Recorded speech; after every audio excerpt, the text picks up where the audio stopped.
अस्सलाम वालेकुम दोस्तों, welcome to HTML crash course. और आज हम HTML का कंप्लीट कोर्स देखेंगे।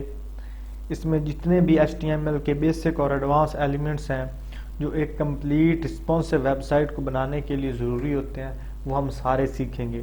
और ये जो इस वीडियो में मैं आपको बताऊंगा, उसके लिए आपके पास पहले कोई कोडिंग एक्सपीरियंस होना लाजमी नहीं है।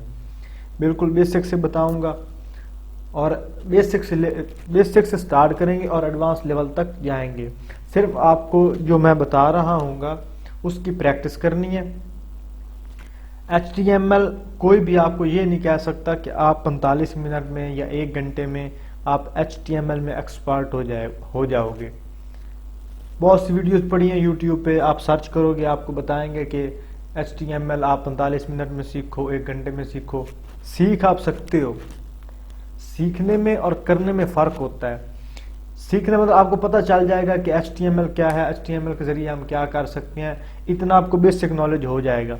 लेकिन आप कभी भी 1 घंटे का कोर्स लेके या एक 2-3-4 घंटे का कोर्स भी लेके आप कभी भी HTML में आप वेबसाइट नहीं बना सकते। वेबसाइट आप कब बनाएंगे? जब आप खुद से प्रैक्टिस करेंगे। हमारा जो बेसिक काम होता है वो आपको नॉलेज डिलीवर करना।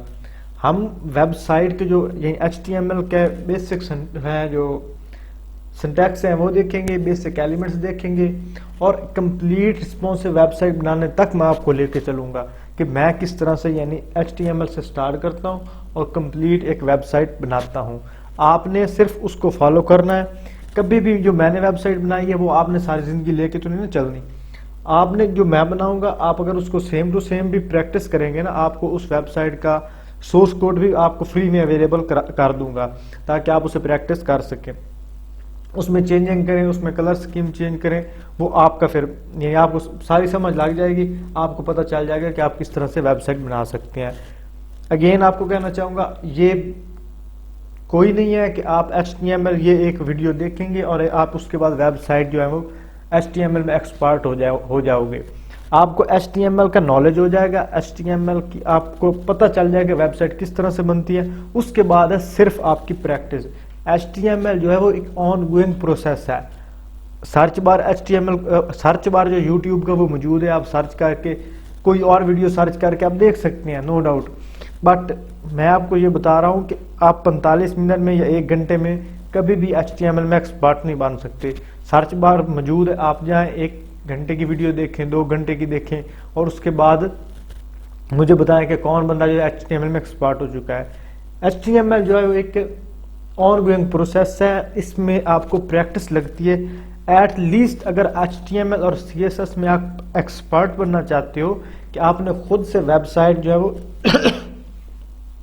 डिज़ाइन करना सीखनी है, आपको एक कंप्लीट वेबसाइट बनानी आ जाए, उसके लिए कम से कम आपको 3 मंथ रिक्वायर है।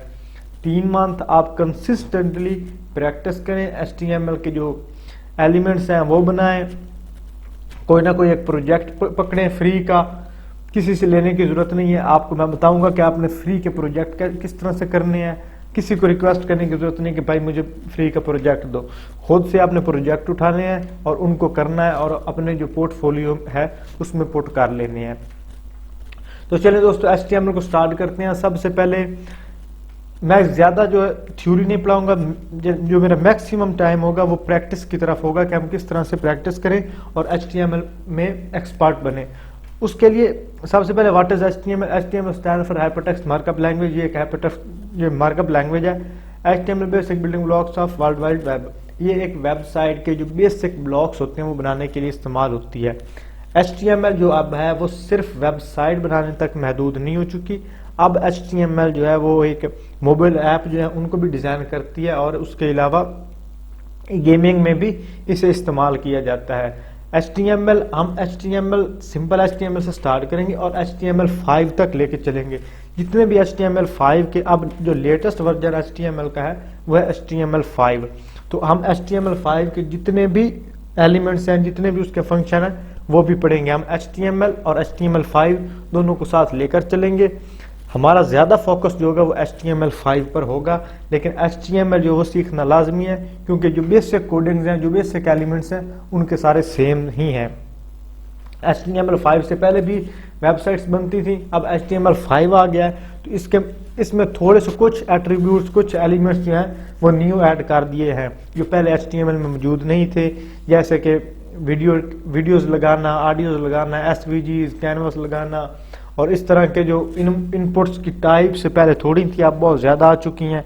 और उसके बाद बगैर यानी जावास्क्रिप्ट के वैलिडेशन अब HTML5 यहाँ तक पहुँच चुका है। अब जो मैं आपको जो कुछ बताऊंगा वो आपने एक तसल्ली के साथ सुनना है और फिर उसकी प्रैक्टिस लाजमी करनी है। विदाउट प्रैक्टिस आप कभी भी HTML या CSS में एक्सपर्ट नहीं बन सकते। अगर आप रियली में वेबसाइट डिजाइनिंग सीखना चाहते हैं तो अपने आप को टाइम दें। 2 मंथ लगेंगे आपके, 3 मंथ लगेंगे, डेली की आप प्रैक्टिस करें, कम अज कम डेली के आप 2 घंटे लाजमी दें। आधा 1 घंटा या 1 घंटा आप लेक्चर सुने, फिर उसकी प्रैक्टिस करें।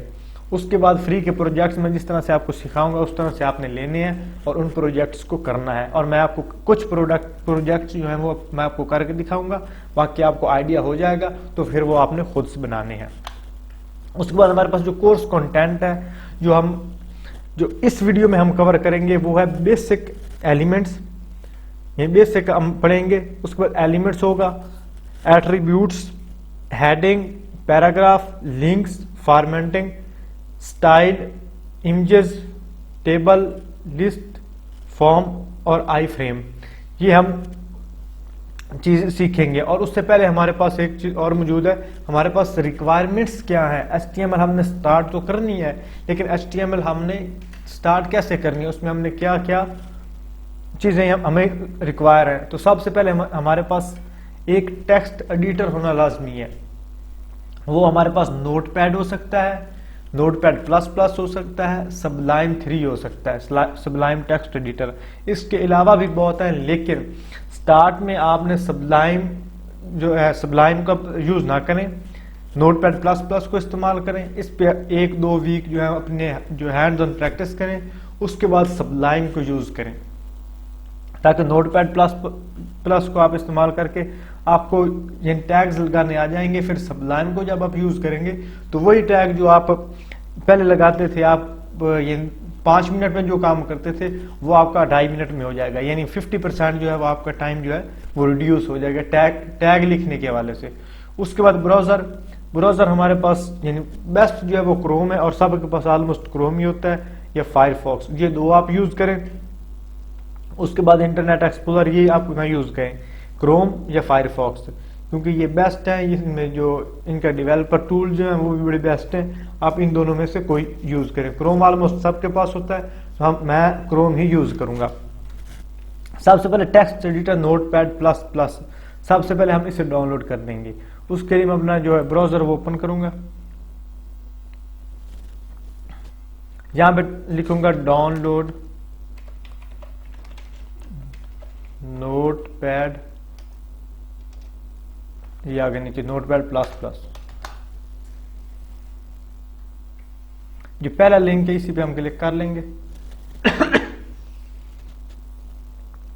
जो इसका लेटेस्ट वर्जन चल रहा होगा ना, हम उसे डाउनलोड करेंगे। जब हमारे पास जो लेटेस्ट वर्जन है वो ये वाला, पहले ये जो फर्स्ट लिंक आ रहा है उस पर हम क्लिक करें। यहाँ पे इस वाले पे क्लिक कर लें, जहाँ पे डाउनलोड लिखा है वहाँ पे क्लिक कर लें। ये हमारे पास डाउनलोडिंग इसकी स्टार्ट हो गई। बिल्कुल ये लाइट वेट है, इसके लिए आपको कोई भी ज़्यादा रैम वगैरह की ज़रूरत नहीं है, जितनी भी आपकी रैम है वो चल जाएगी। आपका पीसी है वो थोड़ा यानी हल्का भी है तो तब भी काम चल जाएगा। यहाँ से ओपन पे क्लिक करें, यस कर दें। बिल्कुल बेसिक इंस्टॉलेशन है, बिल्कुल बच्चों की तरह। नेक्स्ट एग्री और नेक्स्ट इंस्टॉल, ये इंस्टॉल हो गया, ये फिनिश हो गया। इसे अब खत्म करते हैं। अब मैं आता हूं अपने डेस्कटॉप पे, इसे मिनिमाइज कर दो। यहाँ पे हम एक फोल्डर बनाएंगे और यहाँ पे हम इसको नाम दे देते हैं HTML क्रैश कोर्स।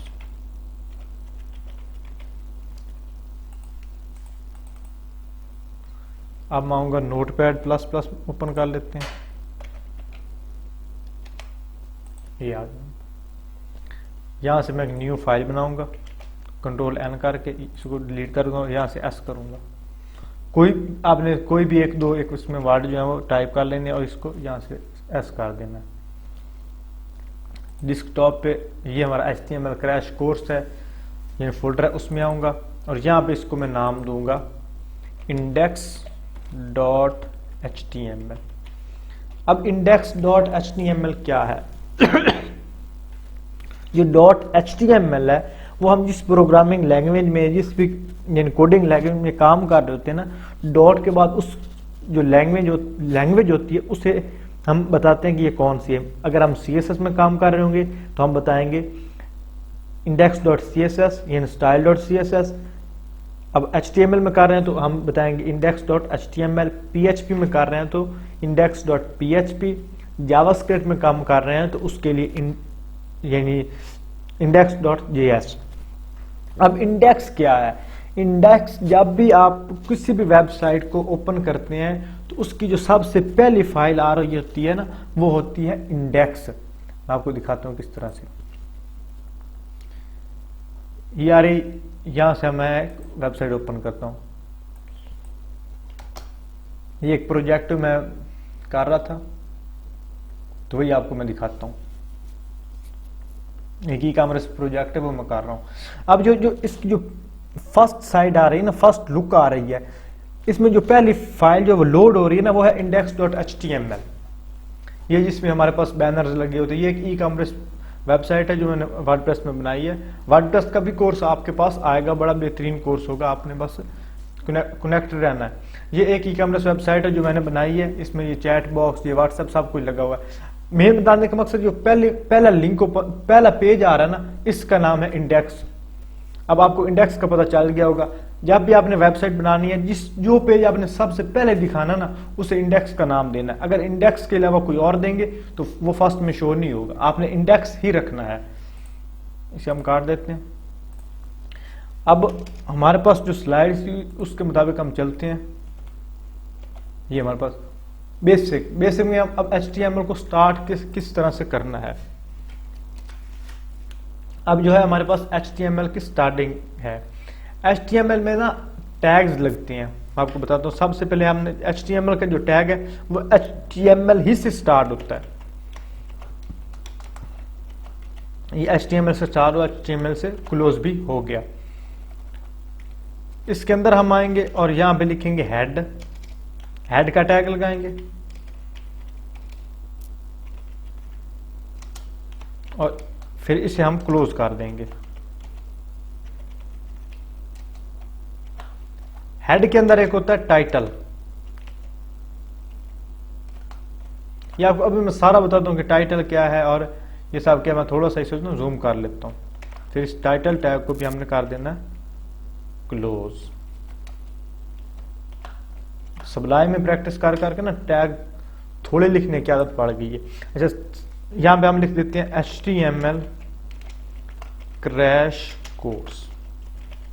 यह गया। अब इसके नीचे आ गया हमारे पास बॉडी टैग।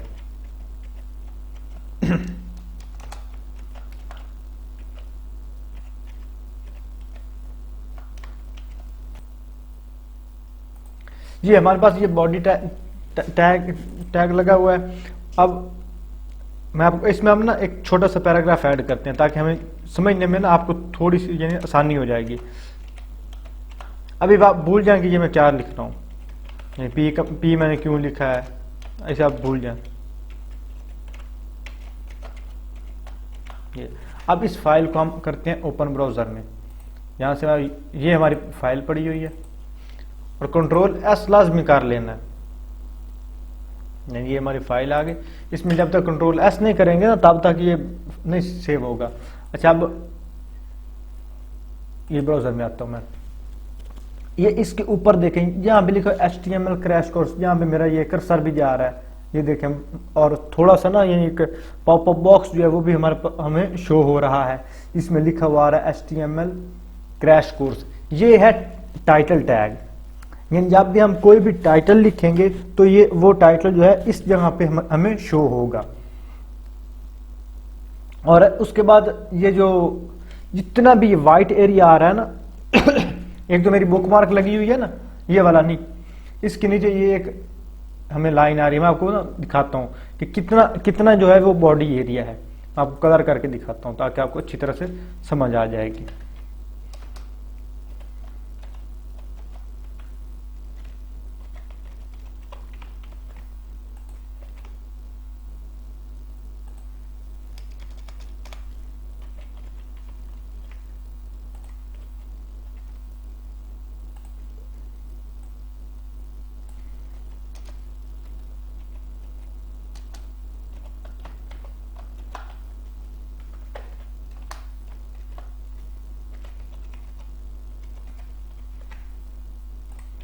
जी, ये जितना भी हमारा अब आपको ये ब्लैक वाला एरिया नजर आ रहा है ना, या जब भी इसमें ज्यादा कंटेंट हम डालते जाएंगे तो इसके नीचे जितना भी कंटेंट शो होगा वो सारा का सारा जो है वो हमारे पास बॉडी सेक्शन है, बॉडी का टैग है।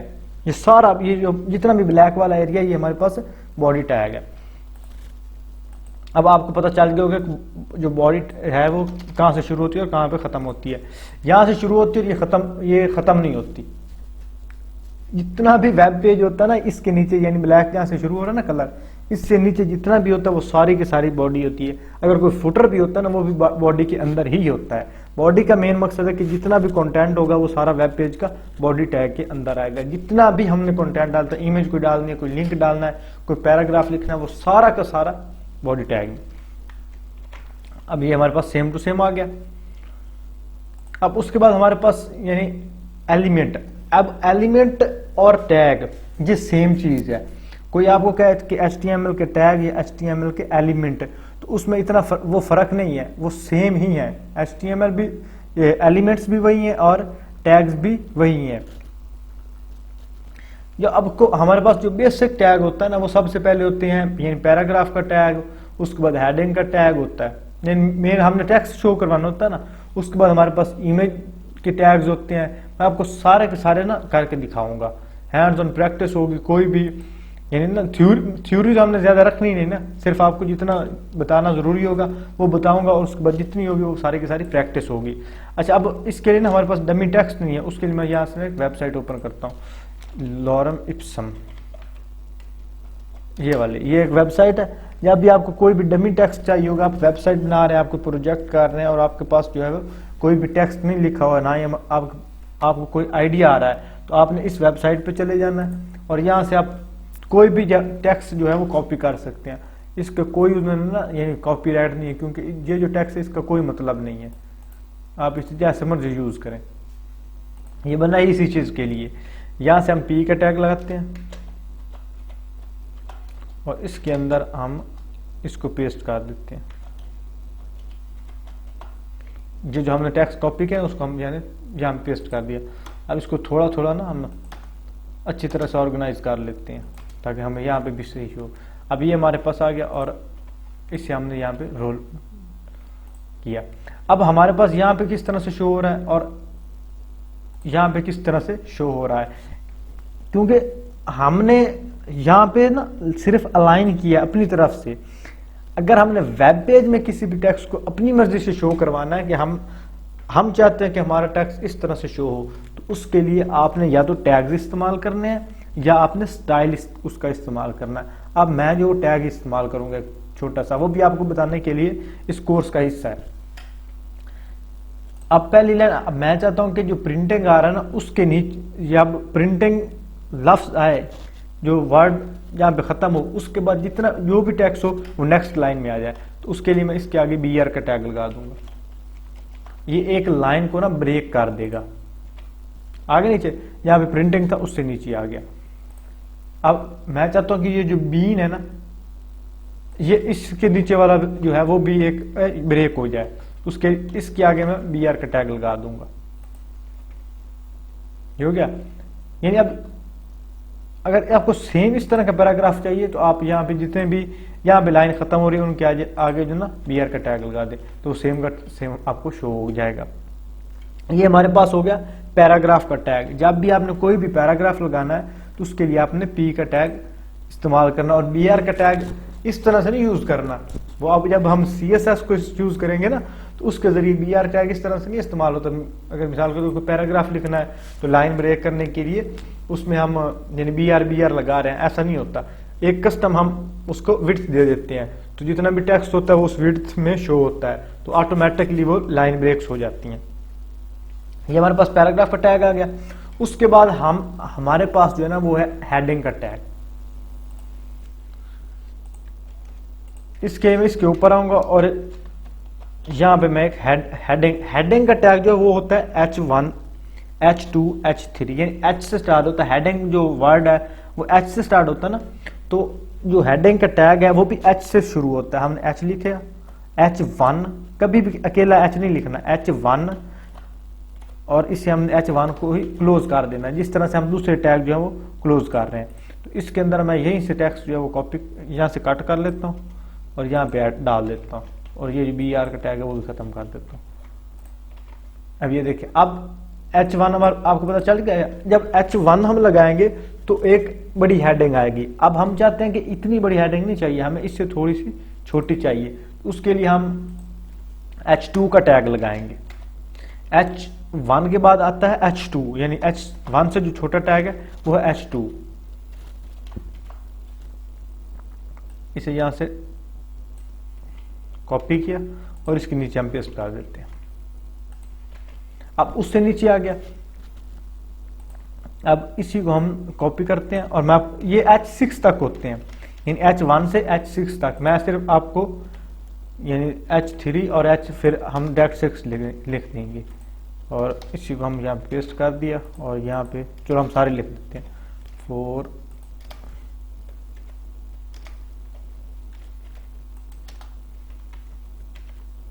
ये 5 हो गया। इसके नीचे हम लगा देंगे 6 H6 का टैग। ले जो अब आपको पता चल गया कि हेडिंग्स का क्या कमाल है। हेडिंग एक ऑर्गेनाइज तरीके से शो होती हैं। ये H1 जो है वो सबसे बड़ी हेडिंग होती है, H2 उससे छोटी, फिर H3 उससे, और इसी तरह सबसे छोटी जो होती है वो H6 होती है। अब अगर H6 के बाद आप कोई भी लगाएंगे, H7 आप लगा देते हैं, तो H7 से कोई फर्क नहीं पड़ना, उसने पैराग्राफ वाला यानी जो टेक्स्ट है ना वो शो करना है, इस तरह से शो करेगा। और कभी भी H7 आपने यूज ही नहीं करना है, क्योंकि ऐसा टैग होता ही नहीं। जब आप CSS लिखेंगे तो उसने H7 को पिक ही नहीं करना, क्योंकि H7 जो है तो यानी एग्जिस्ट ही नहीं करता। H1 से H6 तक ये हमारी हेडिंग्स होगी। और जब भी आपने पैराग्राफ लगाना है उसके लिए आपने यूज करना है P का टैग, या आर्टिकल का टैग होता है आप वो यूज कर सकें, लेकिन बेस्ट जो है वो P का टैग है। P का टैग ही आपने यूज करना है। उसके बाद यानी हमें एक वेब पेज में पैराग्राफ लगाना आ गया, हेडिंग्स लगानी आ गई। अब हमने लगानी है इमेजेस, अब हमने लगानी है तस्वीर। तो उसके लिए हमारे पास जो टैग है वो है IMG का। IMG यानी इमेज हम लिखते हैं ना, तो उसके लिए हमारे पास यानी एक होता है IMG। अच्छा, अब जो सारे टैग्स हैं ना वो इस तरह से नहीं होते कि जिस टैग से शुरू हो रहे हैं उसी के नाम से क्लोज हो रहे हो। कुछ इम्पटी टैग होते हैं कि वो स्टार्ट होते हैं लेकिन उसी टैग के एंड पे खत्म नहीं होते। मिसाल के तौर पर हम यानी पैराग्राफ का टैग लगा रहे हैं तो P से शुरू हो रहा है, P खत्म हो रहा है। लेकिन जब हम इमेज का टैग लगाएंगे वो IMG से स्टार्ट होगा लेकिन IMG पे खत्म नहीं होगा, वो एक ही लाइन में होगा। उसे आप इनलाइन टैग कह रहे हैं, इम्पटी टैग कह रहे हैं, जो आप यानी उसे कहना चाहते हैं आप कह लें। लेकिन कुछ टैग्स ऐसे हैं जिन्हें हम इस तरह से लगाते हैं कि उनका एंड पॉइंट नहीं लिखते, वो खुद ही एक लाइन में होते हैं और वही उनका एंड पॉइंट होता है। तो उसके लिए हम IMG का टैग लिखेंगे, IMG। यानी एक जब भी हमने इमेज लगानी है तो आपने IMG लिखना है और ये हमारा टैग बन गया। लेकिन अब असल मजे की बात है कि अब हमने IMG का टैग लगा लिया, अब इसके अंदर हमने क्या क्या लिखना है। अब यहाँ पे आते हैं एट्रीब्यूट्स। HTML के यानी एलिमेंट्स और एट्रीब्यूट्स, इनमें क्या फर्क है? HTML elements and attributes. जो एलिमेंट्स होते हैं वो होते हैं टैग्स के वाले, जो एट्रीब्यूट्स होते हैं वो इनकी एक खुसूसियात होती हैं। अगर यानी इमेज के टैग लगा रहे हैं तो इमेज टैग की क्या खुसूसियात हैं? सबसे पहली कि इमेज उसने कहाँ से लगा पिक करनी है, यानी उसका SRC, उसका सोर्स, यानी इमेज हमने लगानी तो है वो, लेकिन वो इमेज आएगी कहाँ से, वो जो एड्रेस वाला टैग है ना, एड्रेस वाला एट्रीब्यूट है, उससे हम कहेंगे खुसूसियत, और इंग्लिश में हम कहेंगे एट्रीब्यूट, और कोडिंग में भी हम उसे एट्रीब्यूट ही कहेंगे। उसके बाद आता है आल्ट टैग, कि अगर इमेज बड़ी है, उसका साइज ज्यादा है और हमारे इंटरनेट की स्पीड कम है, तो आल्ट टैग जो है वो क्यों इस्तेमाल, यानी आल्ट टैग हम इस्तेमाल करेंगे या इंटरनेट की स्पीड अच्छी नहीं होगी या इमेज ब्रेक हो जाएगी तो आल्ट टैग शो होगा। ये आपको बता रहा हूँ डेवलपमेंट की लैंग्वेज में। असल जो आल्ट टैग है वो SEO में ज्यादा इस्तेमाल होता है। उसके बाद यानी इसके जो है ना ये दो अभी आपने लगाने, फिर कैप्शन को अभी छोड़ दें, सिर्फ इमेज का जो है सबसे पहले SRC, इसके एट्रीब्यूट। अब SRC ये एक सोर्स, यानी हमने इमेज जो है वो कहाँ से लेनी है, तो इसके आगे हमने ये इक्वल का साइन लगाना है और इसके आगे ये डबल कोट्स लगा देने हैं। इसके अंदर हमने एड्रेस लिखना है कि इमेज कहाँ से आ रही है।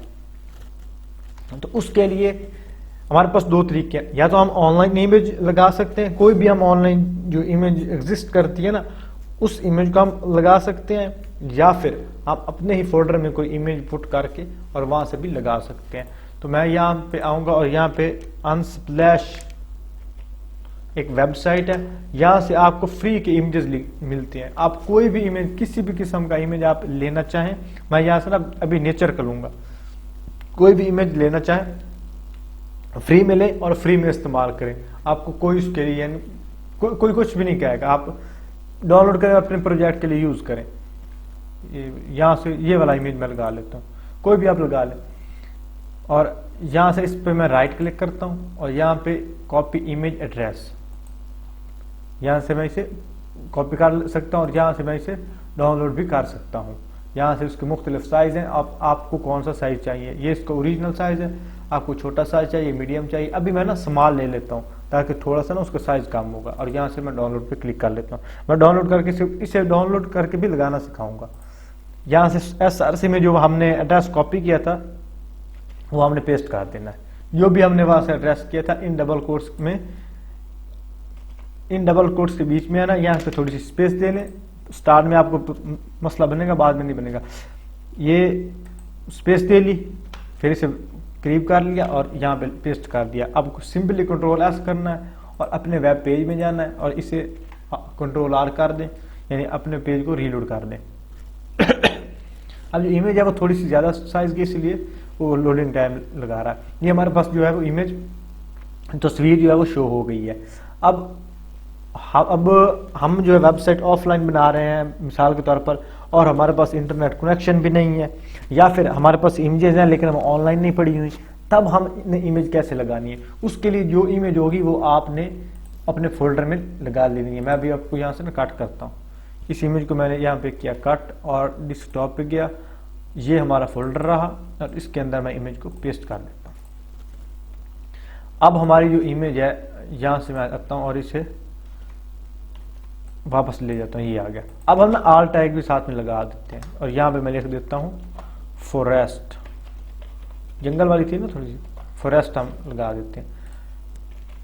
ये देखिए, अब यहाँ पे इमेज, अगर इमेज का एड्रेस खराब है या उसका एड्रेस ब्रेक हो गया है या फिर इमेज का साइज बहुत ज्यादा और लोड नहीं हो रहा, तब हमारे पास आल टैग शो होगा। यानी अगर हमने लोगो लगाना है तो हम यहाँ पे लोगो लिख देंगे, तो जब इमेज अगर लोड नहीं हो रही है, ब्रेक होगी, तो लोगों को पता चल जाएगा कि यहाँ पे लोगो लगा हुआ है। आल टैग का ये फायदा है। अब हमने इमेज किस तरह से लगानी, SRC, और यहाँ से हम उसी फोल्डर में आए। अब आपने ये जो एड्रेस कॉपी करने ना, इसे आपने तसल्ली के साथ समझ लेना है। अगर तो आपकी इमेज यहाँ पे फाइल पड़ी हुई है, उसी में पड़ी है, उसी फोल्डर में पड़ी है, यानी वो दोनों एक ही लाइन में शो हो रहे हैं जिस तरह से ये हो रहे हैं, यानी एक ही फोल्डर में सेम फाइल जो है वो एक ही जगह पे पड़ी हुई है, तब आपने सिंपली इस इमेज पे क्लिक करना और F2 प्रेस करना है। इससे ये रीनेम हो जाएगी। यहाँ से आप रीनेम कर लें, मैं यहाँ पे इसे फॉरेस्ट लिख देता हूँ, फॉरेस्ट। करना चाहे कर लें, ना करें तब भी कोई मसला नहीं। F2 प्रेस किया और इसका जो नेम है यहाँ से मैंने कॉपी किया, और ये अब इमेज का नाम जो है हमने लगा दिया, लेकिन हमारे पास इमेज शो नहीं होगी। वो क्यों नहीं होगी? क्योंकि हमने ये नहीं बताया। अब HTML जो है वो एक कोडिंग लैंग्वेज तो है, इमेजेस को शो तो करवाती है, लेकिन वो खुद से नहीं करती। हमने उसे बताना है कि उसने जो इमेज है, वो तस्वीर है, वो किस तरह से शो करवानी है या किस टाइप की शो करवानी है। तो हम यहाँ पे आएंगे और इमेज की उसे टाइप बताएंगे। यहाँ अब टाइप का नहीं पता तो ये देखें, ये टाइप लिखा और ये लिखा हुआ है JPG। अगर इस तरह से आपको नहीं पता चल रहा तो यहाँ इस इमेज को सिलेक्ट करें, इस पर राइट क्लिक करें और प्रॉपर्टीज पे चले जाएं। ये इमेज और यहाँ पे इसकी प्रॉपर्टीज पे चले गए। यहाँ पे लिखा हुआ है JPG, फाइल टाइप JPG।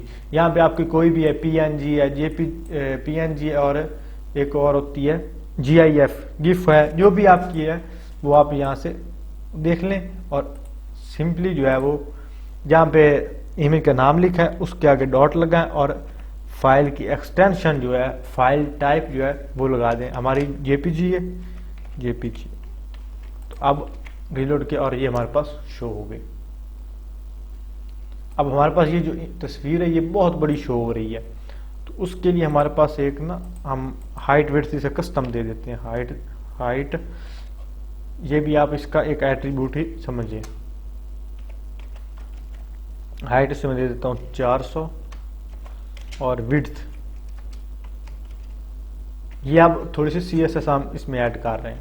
अभी आप इस चाहे अंडरस्टैंड करें ना करें, क्योंकि आप नेक्स्ट जो होंगे उसमें हम स्टाइल समझेंगे।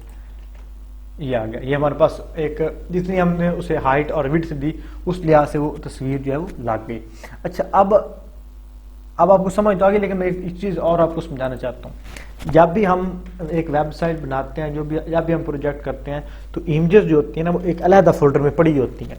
तो अलहदा फोल्डर हम बनाएंगे इमेजेस के लिए। यहाँ पे हम आएंगे न्यू और तो यहाँ पे हम लिखेंगे इमेजेस। कभी भी जब प्रोजेक्ट करते हैं तो जो सेम फोल्डर होता है ना, इसमें सिर्फ एक फाइल पड़ी होती है, वो होती है इंडेक्स, और इसके ऊपर एक होता है फोल्डर। बाकी जितना भी मटेरियल होता है ना वो उस फोल्डर के अंदर होता है। उस फोल्डर के अंदर भी आगे सब फोल्डर बने हुए होते हैं अकॉर्डिंग टू प्रोजेक्ट में कितना कुछ है। अगर प्रोजेक्ट ज्यादा बड़ा है तो ज्यादा फोल्डर होंगे, नहीं तो एक आध फोल्डर में भी काम चल जाएगा। अब इंडेक्स, अब हमारे पास ये इमेज जो है वो गायब होगी। अब हाइट वेट तो उसकी आ रही है, लेकिन इमेज जो अब उसकी यानी आल्ट टेक्स्ट जो है वो शो हो रहा है। अब हम चाहते हैं कि वो इमेज शो हो यहाँ पे, लेकिन हमने उसका एड्रेस गलत दिया हुआ है। हमने उसका डायरेक्ट नेम दिया हुआ है ये, लेकिन वो एक फोल्डर में पड़ी है। अब हमने बताना है कि सेम जो जहाँ पे फाइल पड़ी है वहीं पे एक फोल्डर का नाम है, एक फोल्डर है उसका नाम है इमेजेस। यहाँ से हम इसको कॉपी करेंगे और मैं आपको इस जो SRC से कंप्लीट रिमूव कर दें। और मैंने अब हमने यहाँ बताया कि वहाँ पे जो जहाँ पे हमारी फाइल पड़ी है इसमें एक फोल्डर है उसका नाम है इमेजेस। ये हमने उसे बता दी इमेजेस। उसके अंदर जाओ, उसके अंदर जाने के लिए हम इसे ये वाला बार लगाएंगे। इमेजेस फोल्डर का नाम, उसके अंदर जाओ और उसके अंदर एक और फाइल मिलेगी आपको, वो उसका नाम होगा फॉरेस्ट, और उसकी जो टाइप होगी वो होगी JPG। अब इमेज टैग बता रहा है कि हाँ इमेज लगा दो। SRC उसे बता रहा है कि इमेज कहाँ पे पड़ी हुई है, और ये हाइट उसे बता रही है, यानी इमेज तो आ गई, लेकिन इमेज हमने शो कितनी जगह पे करनी है। अब इमेज अगर बहुत ज़्यादा बड़ी है या हमारे पास जो डिज़ाइन है उसमें अब लोगो जो है वो छोटा सा लगा होता है ना, अब हम चाहते हैं कि इमेज जो है वो छोटी सी शो हो जितनी हम चाहते हैं। तो उसके लिए हम यहाँ पे उसे कस्टम हाइट देंगे, कस्टम विड्थ देंगे, आर्ट का टैग लगाएंगे कि इमेज अगर ब्रेक हो गई है तो जो देखने वाला उसे पता चल जाए कि यहाँ पे क्या है। अब हम इसे रीलोड करते हैं तो ये देखिए हमारे पास इमेज शो होगी। अब आपको मुझे उम्मीद है कि आपको जो फाइल का एड्रेस है ना वो कॉपी करना आ गया हो। कोई भी हमने फाइल लगानी है, कोई भी इमेज लगानी है, तो उसका जो एड्रेस है वो किस तरह से कॉपी करना है। अब एक और आपको मजे की बात बताता हूँ। अगर बल्कि वो ना एडवांस टॉपिक में आ जाता है, अभी आप उसे ना छोड़ दें, वो अब ना बहुत ज़्यादा एडवांस टॉपिक्स में आ जाता है, वो आपको एडवांस टॉपिक्स में बताऊंगा।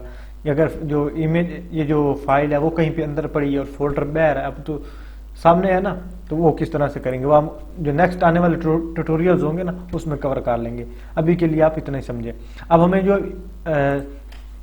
हेडिंग्स लगाना आ गया, पैराग्राफ लगाने आ गए, और उसके बाद हमें इमेज लगानी भी आ गई।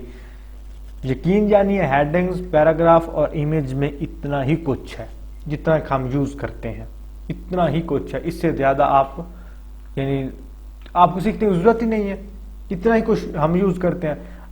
बात जो भी होगा फिर प्रैक्टिस के लिहाज से आपको पता चलता जाएगा।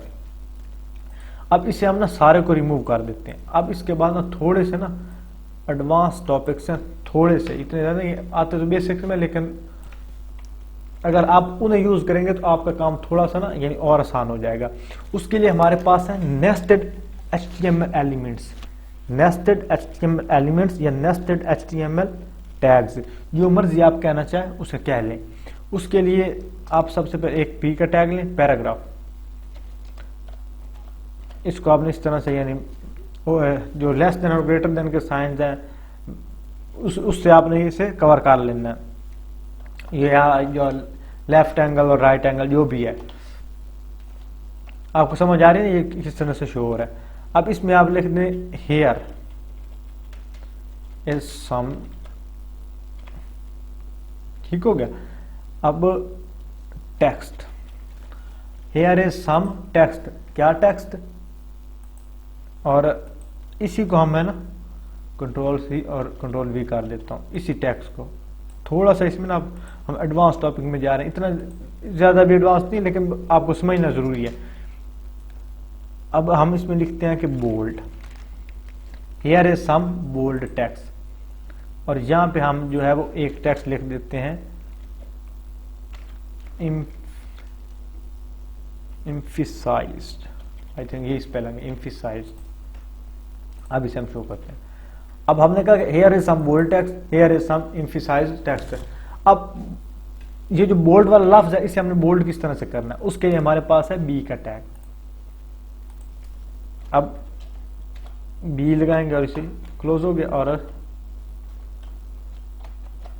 ये जी बी के साथ इसे क्लोज कर दिया। जितना भी हमने टेक्स्ट बोल्ड करना है तो उसे हम बी के टैग में लिख देंगे। अब हम उसे रीलोड करेंगे तो ये देखिए बाकी टेक्स्ट जो है वो सिंपल शो हो रहा है, और ये जो बोल्ड वाला लफ्ज है ना ये थोड़ा सा ना बोल्ड नजर आ रहा है क्योंकि बी के टैग में लगा हुआ है।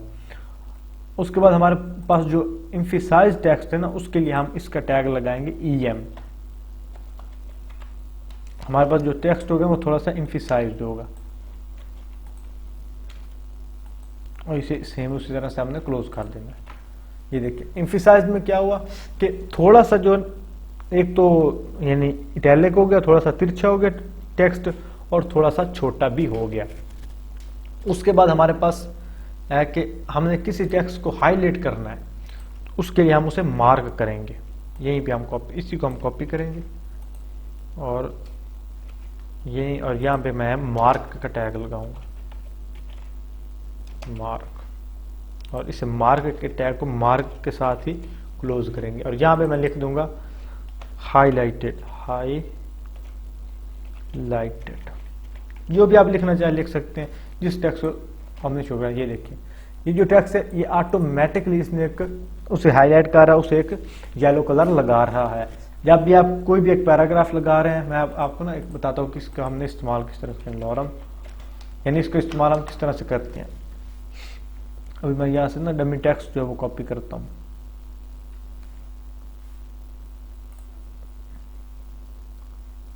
थोड़ी सी ना आई थिंक नेट इशू कर रहा है, लेकिन कोई मसला नहीं, ये इतना ना उसका मसला नहीं है, ना भी करें तो उसका ये ना नहीं है, ये आ गया। दरअसल विलेज में ना थोड़ी इंटरनेट की स्पीड का बड़ा मसला रहता है। यहाँ से मैं ना इसे कॉपी किया और यहाँ पे चला गया। इसको मैंने पी के टैग में लगाना, ये पी का टैग आ गया।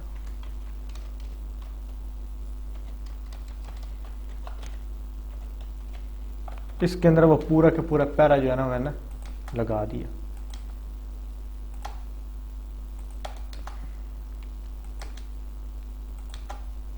अब मैं चाहता हूँ ये जो 1500 है ना ये थोड़ा सा यानी एक एक्साइटिंग वर्ड है। मैं कह रहा हूँ कि इस ये थोड़ा सा ना यानी हाईलाइटेड हो जाए, तो उसके लिए मैं सिंपली इसको मार्क के टैग में कर दूंगा और किसी भी और पे यानी फर्क भी नहीं पड़ना, सिर्फ जिसको हम मार्क के अंदर लिखेंगे वही हमारे पास मार्क होगा।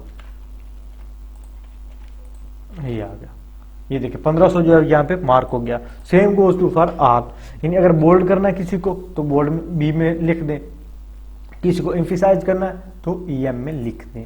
अब आपको कुछ इसका पता चल गया होगा। अब बोल्ड को लिखने के लिए ना हमारे पास एक और भी बहुत अच्छा एट्रीब्यूट्स है उसका, यानी एक और भी बहुत अच्छा एलिमेंट है, उसे भी हम यूज कर सकते हैं।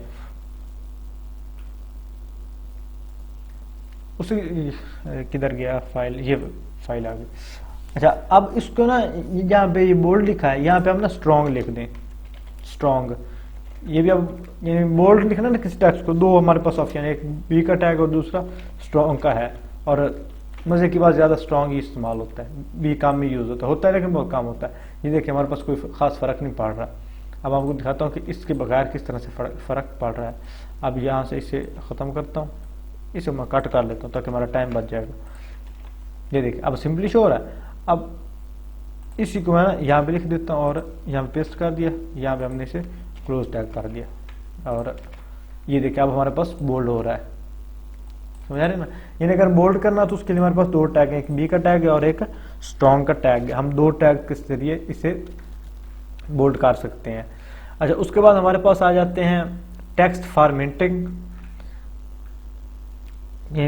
उससे पहले ना हम लिंक्स देख लेते हैं, HTML में हम ना लिंक्स किस तरह से लगाने हैं। अब पहले ना PPT में देखते हैं, PPT में क्या आ रहा है, एट्रीब्यूट्स आ रहा है, हेडिंग्स आ रहे हैं, फिर हाँ ठीक है लिंक्स आते हैं। उसके बाद एलिमेंट्स हो गए, अभी थैंक यू ना बोल, एलिमेंट्स हो गए, एट्रीब्यूट्स हो गए, हेडिंग्स हो गए, पैराग्राफ्स हो गए। उसके बाद हमारे पास आ गया लिंक्स। अब हमने लिंक किस तरह से लगाने हैं, उसके लिए हमारे पास जब भी हमने लिंक को लगाना ना तो उसके लिए हमारे पास एक टैग है। यहाँ पे हम अपने टेक्स्ट एडिटर में आते हैं और इस सारे को ना मैं कट कर लेता हूँ, खत्म कर देता हूँ। जी आ गया। अब एलिमेंट जो है ये लिंक लगाना, उसके हमारे पास एक टैग है ए और इसको हमने इसी तरह से क्लोज कर दिया। ये हमारे पास एक टैग जो है ना लग गया। दरअसल मुझसे ज़्यादा मिस्टेक इस तरह से हो रही है क्योंकि मैं यूज़ करता हूँ सबलाइम टेक्स्ट एडिटर।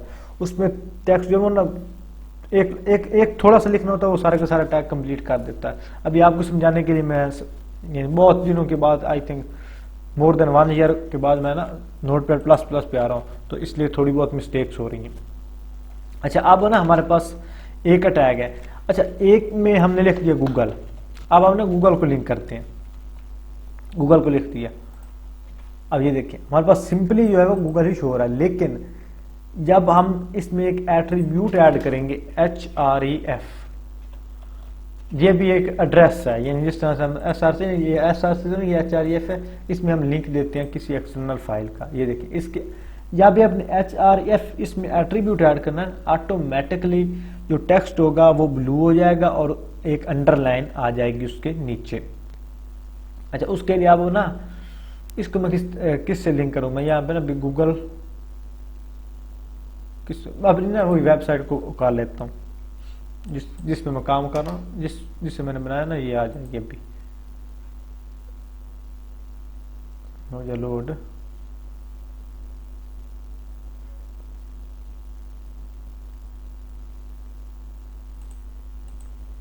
यहाँ पे ना कोई और कर लेते हैं,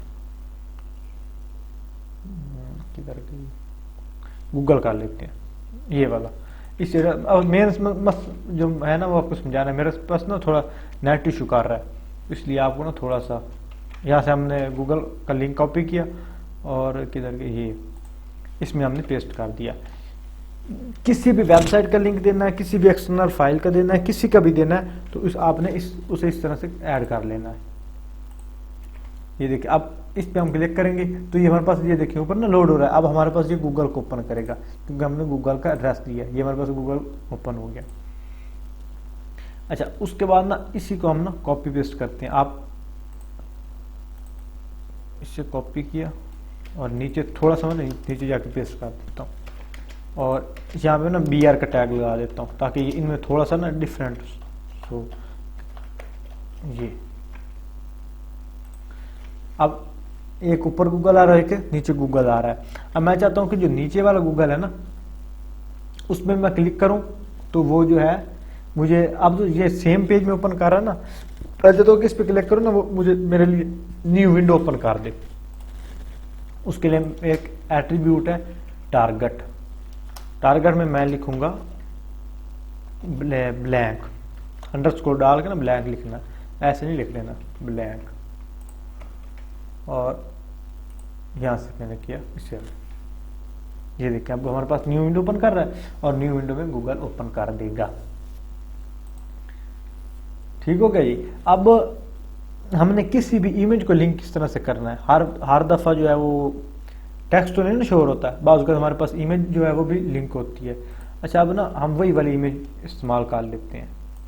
मैं चाहता हूँ गूगल यानी उस इमेज से गूगल ही ओपन हो, लेकिन ना गूगल ओपन हो लेकिन मैं गूगल के लिए लेता हूँ थोड़ा सा ना, या गूगल को ओपन करते हैं ताकि हमारे पास ना ऑर्गेनाइज काम हो। यहाँ से स्नाइप चार्ट लिया, ये लिया हमने, और ये जो है गूगल को ही मैं यहाँ से कॉपी कर लेता हूँ जी, यहाँ से सेव किया, ये हमारे पास आ गया। यहाँ पे मैं लिख इमेजेस में आया और इससे मैं यहाँ पे लिख देता हूँ गूगल, ये चीज़ इसे ख़त्म किया और यहाँ पे आया। इसमें हम ना IMG का टैग लगाता हूँ, IMG। उसके बाद इसे क्लोज किया,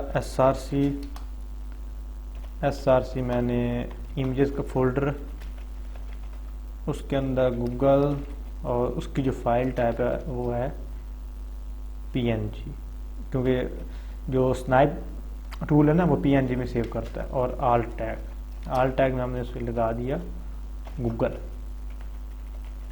अब हमारे पास ना गूगल की इमेज हो जाएगी, ये हमारी फाइल है यहाँ पे। अब यहाँ पे अब जब हम गूगल पे इमेज पे क्लिक करेंगे तो हमारे पास ये गूगल, हमें ना गूगल की जो ऑफिशियल वेबसाइट है उस पर हमें ले जाएगा। अब मैं चाहता हूँ कि ये थोड़ी सी ना छोटी हो जाए, उसके लिए मैं इसमें अंदर आऊँगा और यहाँ पे इसको विड्थ इसकी थोड़ी सी कम कर देते हैं, विड्थ, जी हाँ विड्थ मैं कह देता हूँ 50 ये ना BX है, पिक्सल ले रहा है, नहीं ये बहुत ज़्यादा छोटी होगी, 100 कर लेते हैं। ये अब हमारे पास ये जो इमेज में ओपन कर रहा है, पहले हमारे पास टेक्स्ट शो कर रहा था, अब हमने जब इसमें इमेज लगाई तो ये इमेज में शो कर रहा है। अब किसी भी हम इमेज को भी लिंक कर सकते हैं। अब आप आई थिंक आपको जो लिंक्स है ना वो लगाने आ चुके होंगे।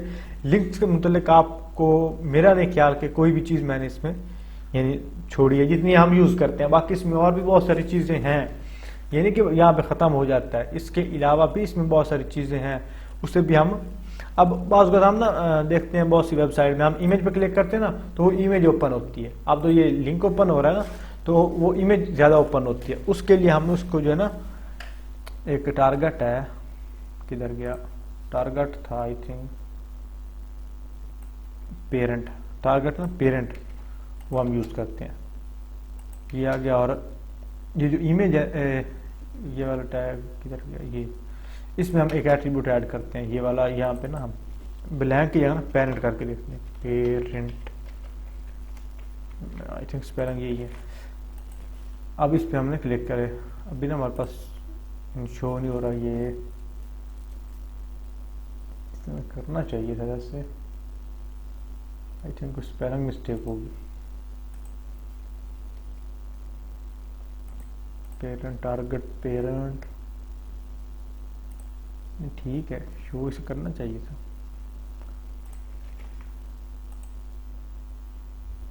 अच्छा इसमें जो लिंक है ना उसे रिमूव करके देखते हैं।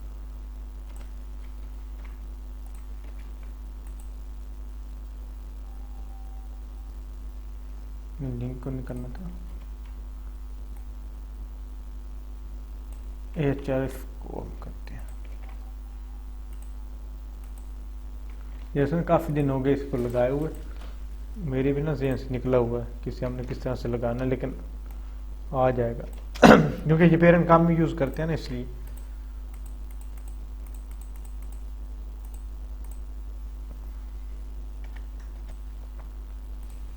ये उसके लिए ना मुझे समझ आ गया उसके लिए क्या करना है। उसके लिए ना इमेज को ही लिंक करना है। यानी अगर हम चाहते हैं कि आप इमेज पे क्लिक करें ना तो इमेज शो हो, लेकिन हमने जो लिंक दिया है वो तो हमने दिया गूगल का, तो वो इमेज किस तरह से ओपन होगी। यहाँ से इसे कॉपी करता हूँ और इसी लिंक को मैं उसका एड्रेस बना देता हूँ। दरअसल ये ना बहुत दिनों के थे यूज़ किया और अभी ना ज़हन में नहीं आ रहा था। अब गूगल पे क्लिक किया और ये गूगल की इमेज हमारे पास शो हो रही है। यानी बहुत कर हम देखते हैं ना, बहुत सी वेबसाइट में देखते हैं इमेज पे हम क्लिक करते हैं तो इमेज यानी शो होती है। जो बड़ी वेबसाइट होती है उसमें ज़्यादा ये होता है, छोटी जो बिजनेस वेबसाइट होती है उसमें काम ये इस्तेमाल नहीं होता। गूगल पे क्लिक किया और ये गूगल की इमेज शो हो रही है। उसमें हमने क्या किया कि हमने दरअसल इमेज शो करवानी है, लेकिन हमने एड्रेस जो था ना वो हमने दिया था गूगल की ऑफिशियल वेबसाइट का, तो उसने उस एड्रेस पे ले जाना था। या भी हमने अगर हमने इमेज शो करवानी है तो एड्रेस भी इमेज का ही देना पड़ेगा। अच्छा जी, अब हमारे पास हेडिंग्स हो गई और पैराग्राफ हो गया, इमेज लगानी आ गई हमें, और एक टैग जो है वो भी हमें लगाना आ गया। अब मेरा नहीं ख्याल कि मैंने इसमें कोई भी ऐसी चीज़ जो है वो इसमें छुपाई है या कोई भी चीज़ आपको नहीं बताई जो मुझे यानी आती हो और मैंने आपको ना बताई, और यही इस्तेमाल होते हैं, इससे ज़्यादा इतना है भी नहीं। और भी चीज़ें हैं यानी एडवांस लेवल की, लेकिन हमारे लिए वेब के लिए इतना ही ज़रूरी है तो हम इतना ही अभी कर रहे हैं, और आप भी अभी इतना ही करें। आप या आपको भी इतने ज़्यादा इससे ज़्यादा की ज़रूरत अभी है ही नहीं। अच्छा, उसके बाद ना हमारे पास किधर गया हमारी पीपीटी स्लाइड। ये पीपीटी स्लाइड को ओपन करते हैं। उसके बाद हमारे पास आ गया फॉर्मेटिंग, टेक्स्ट का फॉर्मेट। जो मोस्टली टेक्स्ट का फॉर्मेट होता है ना वो ज़्यादा CSS के ज़रिए ही कंट्रोल कर लिया जाता है, लेकिन कुछ इसके ना बेसिक यानी HTML में खुद के एट्रीब्यूट्स अवेलेबल हैं। अगर हम उन्हें इस्तेमाल करेंगे तो हमारे पास बहुत सी जो CSS है उसका कोड जो है ना हमें लिखना नहीं पड़ता। तो उसके लिए हम उन्हें बारी बारी देखते हैं। सेम उसी के लिए मैं एक पैराग्राफ का टैग लूँगा, उसमें लिखूँगा दिस इज़ बोल्ड टेक्स्ट। अब हम बोल्ड को नहीं देखेंगे, मैं इस बोल्ड के अलावा आपको दिखाऊंगा, लेकिन ये बोल्ड भी उन्हीं में आता है। यहाँ पर टेक्स्ट के फॉर्मेट देख रहे हैं ना, तो मैं इसी को कॉपी करता हूँ और ये नीचे मैं 1 2 3 और 4 और ये 5 बार मैं इसे पेस्ट कर देता हूँ। इसलिए जितने भी हम बारी बारी सारे इसमें, अब जो बोल्ड है इसमें हम यानी बी कवर कर लेंगे, बी में हम इसे कवर करेंगे। ये हमारे पास टेक्स्ट जो है वो थोड़ा सा बोल्ड आ जाएगा। उसके बाद हमारे पास स्ट्रॉन्ग है, यानी सेम ही है वो, तो स्ट्रॉन्ग थोड़ा बहुत ही फ़र्क है, बल्कि नज़र ही नहीं आता फ़र्क कितना है। स्ट्रॉन्ग और यहाँ पे आ गया और इससे हमने कर दिया जी क्लोज। स्ट्रॉन्ग के केस पे अलग कॉपी और यहाँ पे पेस्ट कर दिया और ये हमारे पास आ गया स्ट्रॉन्ग। अब हमारे पास जो है इटैलिक, उसके लिए हम आई का टैग लगाएंगे और इसमें लिखेंगे इटैलिक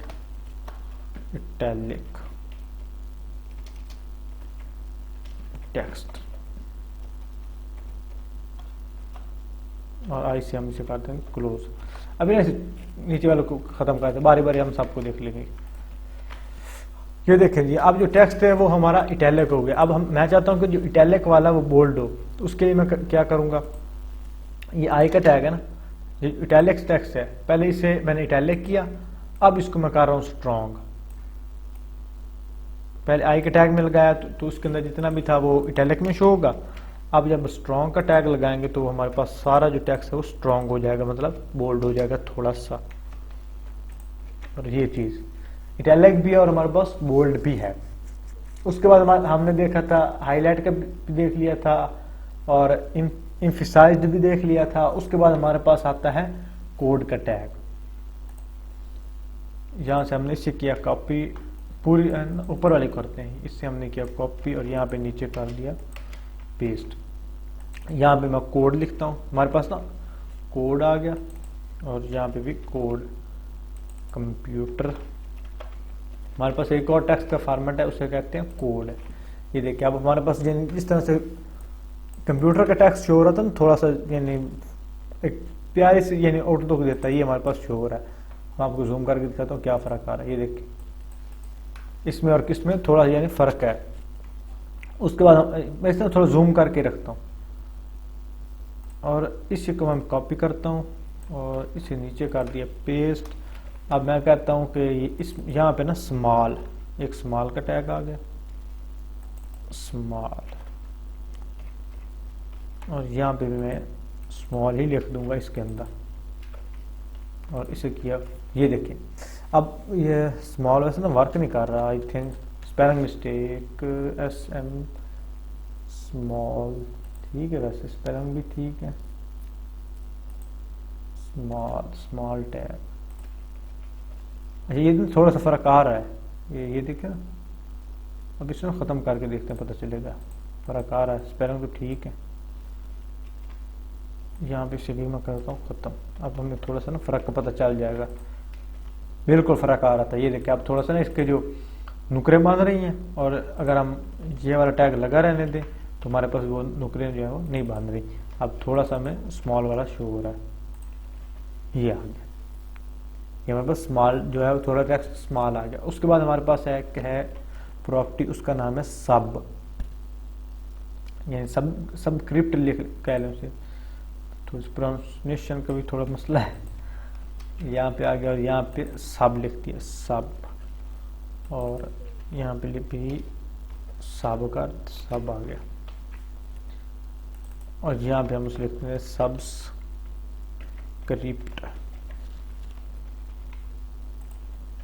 ये आ गया। अब यानी पूरी जो लाइन है उसके थोड़ा सा ये नीचे शो हो रहा है, या भी हमने किसी भी टेक्स्ट को थोड़ा सा ना उसके यानी कोई नंबर वगैरह लगाना हो, या प्रोजेक्ट की रिक्वायरमेंट के हवाले से आप इसे यूज़ कर सकते हैं। अच्छा उसके बाद हमारे पास एक, अगर कोई चीज़ के ऊपर कोई टेक्स्ट है उसके ऊपर ना लाइन लगी हुई हो, जिस तरह से हम सेल देखते हैं कि सेल लगी होती है ना, तो जितनी भी सेल प्राइस होती है या रेगुलर जो प्राइस होती है उसके ऊपर एक बार लगी हुई होती है, मतलब वो ख़त्म हो गई डिलीट, और रेगुलर जो प्राइस है वो हमें शो हो रही होती है। उसके लिए हम डिलीट का टैग यूज़ करते हैं, डिलीट। ये हमारे पास यानी जो डिलीट वाला उसके ऊपर ऑटोमेटिकली एक यानी लाइन जो है जनरेट हो रही है। ऊपर वाले कुछ टैग जो है ना रिमूव कर देता हूँ ताकि मैं थोड़ा सेंटर में शो हो। देखिए जो डिलीट वाला टैग है, डिलीट जिस टेक्स्ट को हमने डिलीट किया है तो उसके ऊपर ये एक छोटी सी बार लगा रहा है। उसके बाद हमारे पास एक टेक्स्ट है इंसर्टेड टेक्स्ट, एक हमारे पास एक और टाइप है इंसर्ट टेक्स्ट की। इसे मैंने कॉपी किया और नीचे कर दिया पेस्ट, और यहाँ पे डिलीट की जगह मैंने लिख दिया इंस, और यहाँ पे मैंने लिख दिया इंस। ये देखिए अब जो इंस है उसके इंसर्टेड टेक्स्ट है उसके नीचे एक लाइन आ रही है, डिलीट वाले के टेक्स्ट के ऊपर आ रही है। जो टेक्स्ट है वो है ही डिलीट, लेकिन जो हमने टेक्स्ट लगाया इंसर्ट वाला उसमें हमारे पास ये जो नीचे शो हो रही है। अच्छा उसके बाद हमारे पास ये हमारे पास ना ऑलमोस्ट जो फॉर्मेटिंग के टैग्स है ना वो सारे हमारे पास हो गए। अब हमारे पास आई थिंक एक दो रहते हैं, एक हमारे पास रहता है ब्लॉक कोट्स वाला, वो भी टेक्स्ट में ही आता है। अब जितने भी टेक्स्ट के हैं ना हम सारे के सारे अब कवर कर लेंगे। अब एक दफ़ा हिसाब ना अच्छी तरह हमारे पास ना block quotes, block I think ये आ गया ब्लॉक कोट्स। या भी आप कोई अच्छा सा टेक्स्ट एडिटर यूज़ करें ना तो उसका यही फ़ायदा होता है कि आपको टेक्स्ट जो है ना वो यानी जो कोड टैग्स होते हैं वो आपको ऑटो जनरेट करके दे देता है, और यही सारे इस्तेमाल करते हैं, और आपको भी यही इस्तेमाल करना है। कभी भी खुद से यानी सारे लिखने की ज़रूरत नहीं है, जब एक चीज़ बनी हुई है इस्तेमाल के लिए। अब सबलाइम जो है उसमें एक हर्फ लिखना और पूरा का पूरा टैग उसने एक्सप्लेन कर दे देना है। अब सारे एडवांस बंदे वो यूज़ करते हैं, तो हम जो सिंपल नोट पैड है उस पर हम क्यों रहें। ये भी मैंने आपको ना सबलाइम ही शुरू करवाना था, और वो भी उसके प्लगइन्स के साथ, लेकिन जो बिल्कुल न्यू है जिन्होंने पहले HTML प्रैक्टिस नहीं की उनके लिए ये जो है बहुत ज़्यादा हेल्पफुल रहेगी। अच्छा ब्लॉक के अंदर हमने ब्लॉक कोट्स, क्या मतलब कोई टेक्स्ट हम देखते हैं जो कोटेड होता है तो उसके लिए हम ये यूज़ करते हैं। मैं आपको दिखाता हूँ। अब इसमें थोड़ा सा ना टेक्स्ट जो है ना वो कॉपी करते हैं, फिर मैं जाता हूँ लोरम पर, लोरम इप्सम, ये आ गया। दरअसल में खुद से टेक्स्ट नहीं लिखना पड़ता, ये है थोड़ा सा बस, हर बंदा इतना नहीं होता कि जल्दी जल्दी वो लिख ले। फिर हमारे पास ना तो नेट थोड़ा सा इशू कर रहा है। ये आ गया, इसमें ये कोई सी भी ये जो मैं लाइन लेता हूँ, ये वाली 45 भी इसी तक ले लेता हूँ और इसमें पी के टैग में चिपका देता हूँ। ये जी पी का टैग भी लग गया।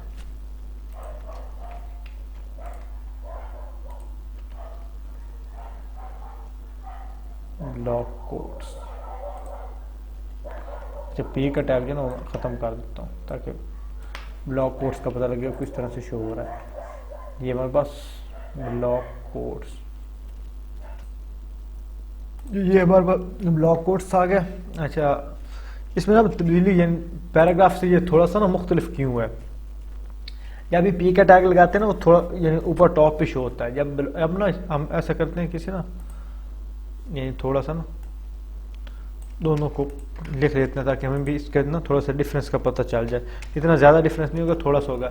ये दरअसल ना हम इसलिए लगाते हैं जब भी किसी अजीम जो बंदा होता है ना वो कोई चीज़ कोई लफ्ज़ कहता है, जिस तरह से कायद आज़म है, इल्लामा इकबाल है, जो भी बड़े यानी अजीम लोग हैं, जब भी कोई भी वो एक लफ्ज़ कहते हैं, कोई भी एक लाइन बोलते हैं, उर्दू में उसे कहते हैं अक़वाल ज़री, तो उन्हें ना हम कोटेड में लिखते हैं कि ये लफ्ज़ फलां जगह से कोटेड है, तो उसके लिए हम ब्लॉक कोट्स इस्तेमाल करते हैं। उससे वो जो टेक्स्ट होता है ना हम वो यानी कोटेड होता है तो उसे हम शो करते हैं। अच्छा, अब इसे हम रीलोड करते हैं। अब ये ना ये जो ब्लॉक कोट वाला ना इसमें और उसमें आपको थोड़ा बहुत ये ना फ़र्क नज़र आ रहा होगा। टेक्स्ट के फॉर्मेट में फ़र्क नहीं है, वैसे फ़र्क है। ये देखें इनके बीच में स्पेस थोड़ी ज़्यादा आ रही है, हालांकि जो नॉर्मल टैग्स होते हैं उनमें थोड़ी स्पेस होती है जितनी ये टॉप पे आ रही है ना ये, और ये थोड़ा जो टेक्स्ट है वो भी ऑर्गेनाइज आ रहा है, थोड़ा सेंटर में आ रहा है, ये बराबर जो दोनों साइड से बराबर की स्पेस भी छोड़ रहा है। जो पी का टैग है वो थोड़ा सा बड़ा जा रहा है। अच्छा, इसके नीचे ना हम एक जब ये तो हमने लिख दिया, उसके नीचे ना हम जिस बंदे ने लिखा है ना उसको हम उसके लिए हमने साइट का टैग इस्तेमाल करना। अब किसी बंदे ने तो लिखा है नहीं, ये मैं जो लॉरम वाले ना उन्हें क्रेडिट देता हूँ। ये जी लॉरम वाले ने लिखा, लॉरम इप्सन। ये देखिए, ये अब ऐसे ना थोड़ा नीचे भी लिख लेते हैं, ये बी आर का टैग लगाते हैं ताकि ये नीचे शो। अच्छा, उसके से बेहतर है हम ना इसे पी के टैग में कर दें। हर बार जो है ना बी का टैग भी ज़्यादा इस्तेमाल नहीं करते, ये थोड़े यानी यहाँ पे ज़्यादा मुश्किल हो ना वहाँ पे यूज़ करते। अब ये देखें, ये जो यानी राइटर है जो इसका बोलने वाला है उसका जो नेम है साइट के टैग में वो थोड़ा सा ना आ रहा है इटैलिक में, और उसका जो टेक्स्ट कलर है, टेक्स्ट का फॉर्मेट है वो भी थोड़ा सा चेंज है।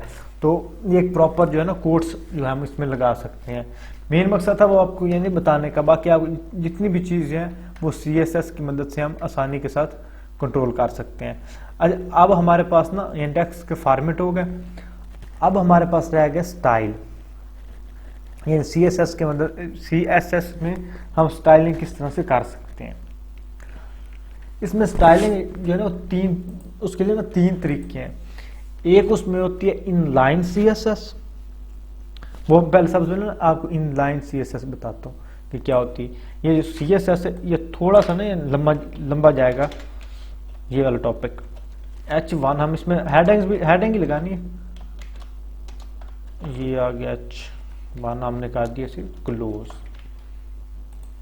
ये हमने ना यहाँ से व्हाट ये वाला हम कर देते हैं, what does it come from. इस वाले टेक्स्ट को हम कॉपी करते हैं और यहाँ पे हमने कर दिया पेस्ट। ये जी, अब हमारे पास ये रीसेट नहीं, इसे हम थोड़ा जूम ही रखते हैं क्योंकि हमें इसके ना CSS पे काम करना। ये आ गया। अब इसको ना सबसे पहले हम CSS देंगे इंटरनल CSS, इनलाइन CSS इसमें लिखेंगे इनलाइन CSS, उसके लिए जी मैं इसमें आऊँगा और यहाँ पे इसको दूंगा स्टाइल, और इसके अंदर मैं लिख दूंगा, इसका कलर मैं पहले चेंज करूँ, कलर मैं इसका कर देता हूँ रेड कर देता हूँ, रेड, और अभी नहीं रेड ही रहने देते हैं। अब ये देखें, अब इसका जो कलर है वो रेड हो गया। अब हमें पता चल गया कि हमने CSS में कलर किस तरह से चेंज करना है इंटरनल CSS की मदद से। सिंपल आपने उसमें एक एट्रीब्यूट ऐड करना है स्टाइल। मैंने आपको बताया था ना कि हर टैग के एट्रीब्यूट्स होते हैं, तो ये हर टैग का एक एट्रीब्यूट होता है वो स्टाइल। किसी भी आप टैग को स्टाइल कर सकते हैं, उसके अंदर इन स्टाइल लिख के उसका एट्रीब्यूट लिखना है, उसके अंदर जितनी भी उसकी प्रॉपर्टीज हैं वो आपने लिख देनी है। कलर मैंने उसका कर दिया जी रेड। फॉन्ट साइज, अब फॉन्ट साइज ये नहीं है कि H1 जो है, मैं इसे ना रीसेट कर देता हूँ कि H1 सबसे बड़ी हेडिंग है। इसका ये मतलब नहीं कि हम इससे बड़ा टेक्स्ट नहीं लिख सकते, हम इससे बड़ा भी टेक्स्ट लिख सकते हैं। उसके लिए हम इसका जो एक प्रॉपर्टी है वो हम ऐड करेंगे, उसके फॉन्ट साइज CSS की प्रॉपर्टी है font size, I think SIZE size, और इसको मैं ना 35 पिक्सल कर देता हूँ, 35। ये थोड़ा सा बड़ा हो जाए आपको ना, इस तरह से नहीं हो रहा, मैं और बड़ा करता हूँ, 135 कर देता हूँ। आई थिंक कंट्रोल S नहीं हुआ, नहीं 1 नहीं हुआ, साथ में S भी हो गया था, यानी कंट्रोल S की बजाय ना अकेला S प्रेस हो गया था। ये जी अब हमारे पास ये 135 आ गया। अब आपको पता चल गया कि इसमें ये जो है फॉन्ट का साइज काम किस तरह से करना है और ज़्यादा किस तरह से करना है, और इसका जो कलर है वो किस तरह से देना है। ये है हमारे पास इनलाइन CSS। इसमें ना बैकग्राउंड कलर भी चेंज कर सकते हैं। अब उसको ऑटो जो वाइट है ना, बैकग्राउंड में ये कलर इसका कर देता हूँ ब्लैक, ये ब्लैक का कोड है। फॉन्ट कलर मैं इसका कर देता हूँ ये वाइट, ये वाइट का कोड है।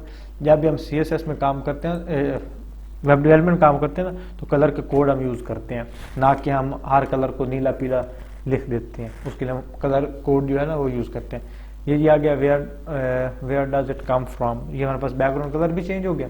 और ये हमारे पास हमें इनलाइन CSS भी लगाना आ गई। इनलाइन CSS के बाद हमारे पास एक CSS होती है, वो होती है इंटरनल या एम्बेडेड CSS।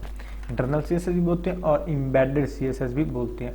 उसके लिए हम यहाँ पे जो हेड सेक्शन है इसके ऊपर आएंगे और यहाँ पे स्टाइल का टैग लगा देंगे, जिस तरह से हम एलिमेंट लगाते हैं ना। वैसे तो आप इसे कहीं पे भी लगा सकते हैं, लेकिन बेस्ट जो होता है वो स्टाइल होता है कि स्टाइल में आए।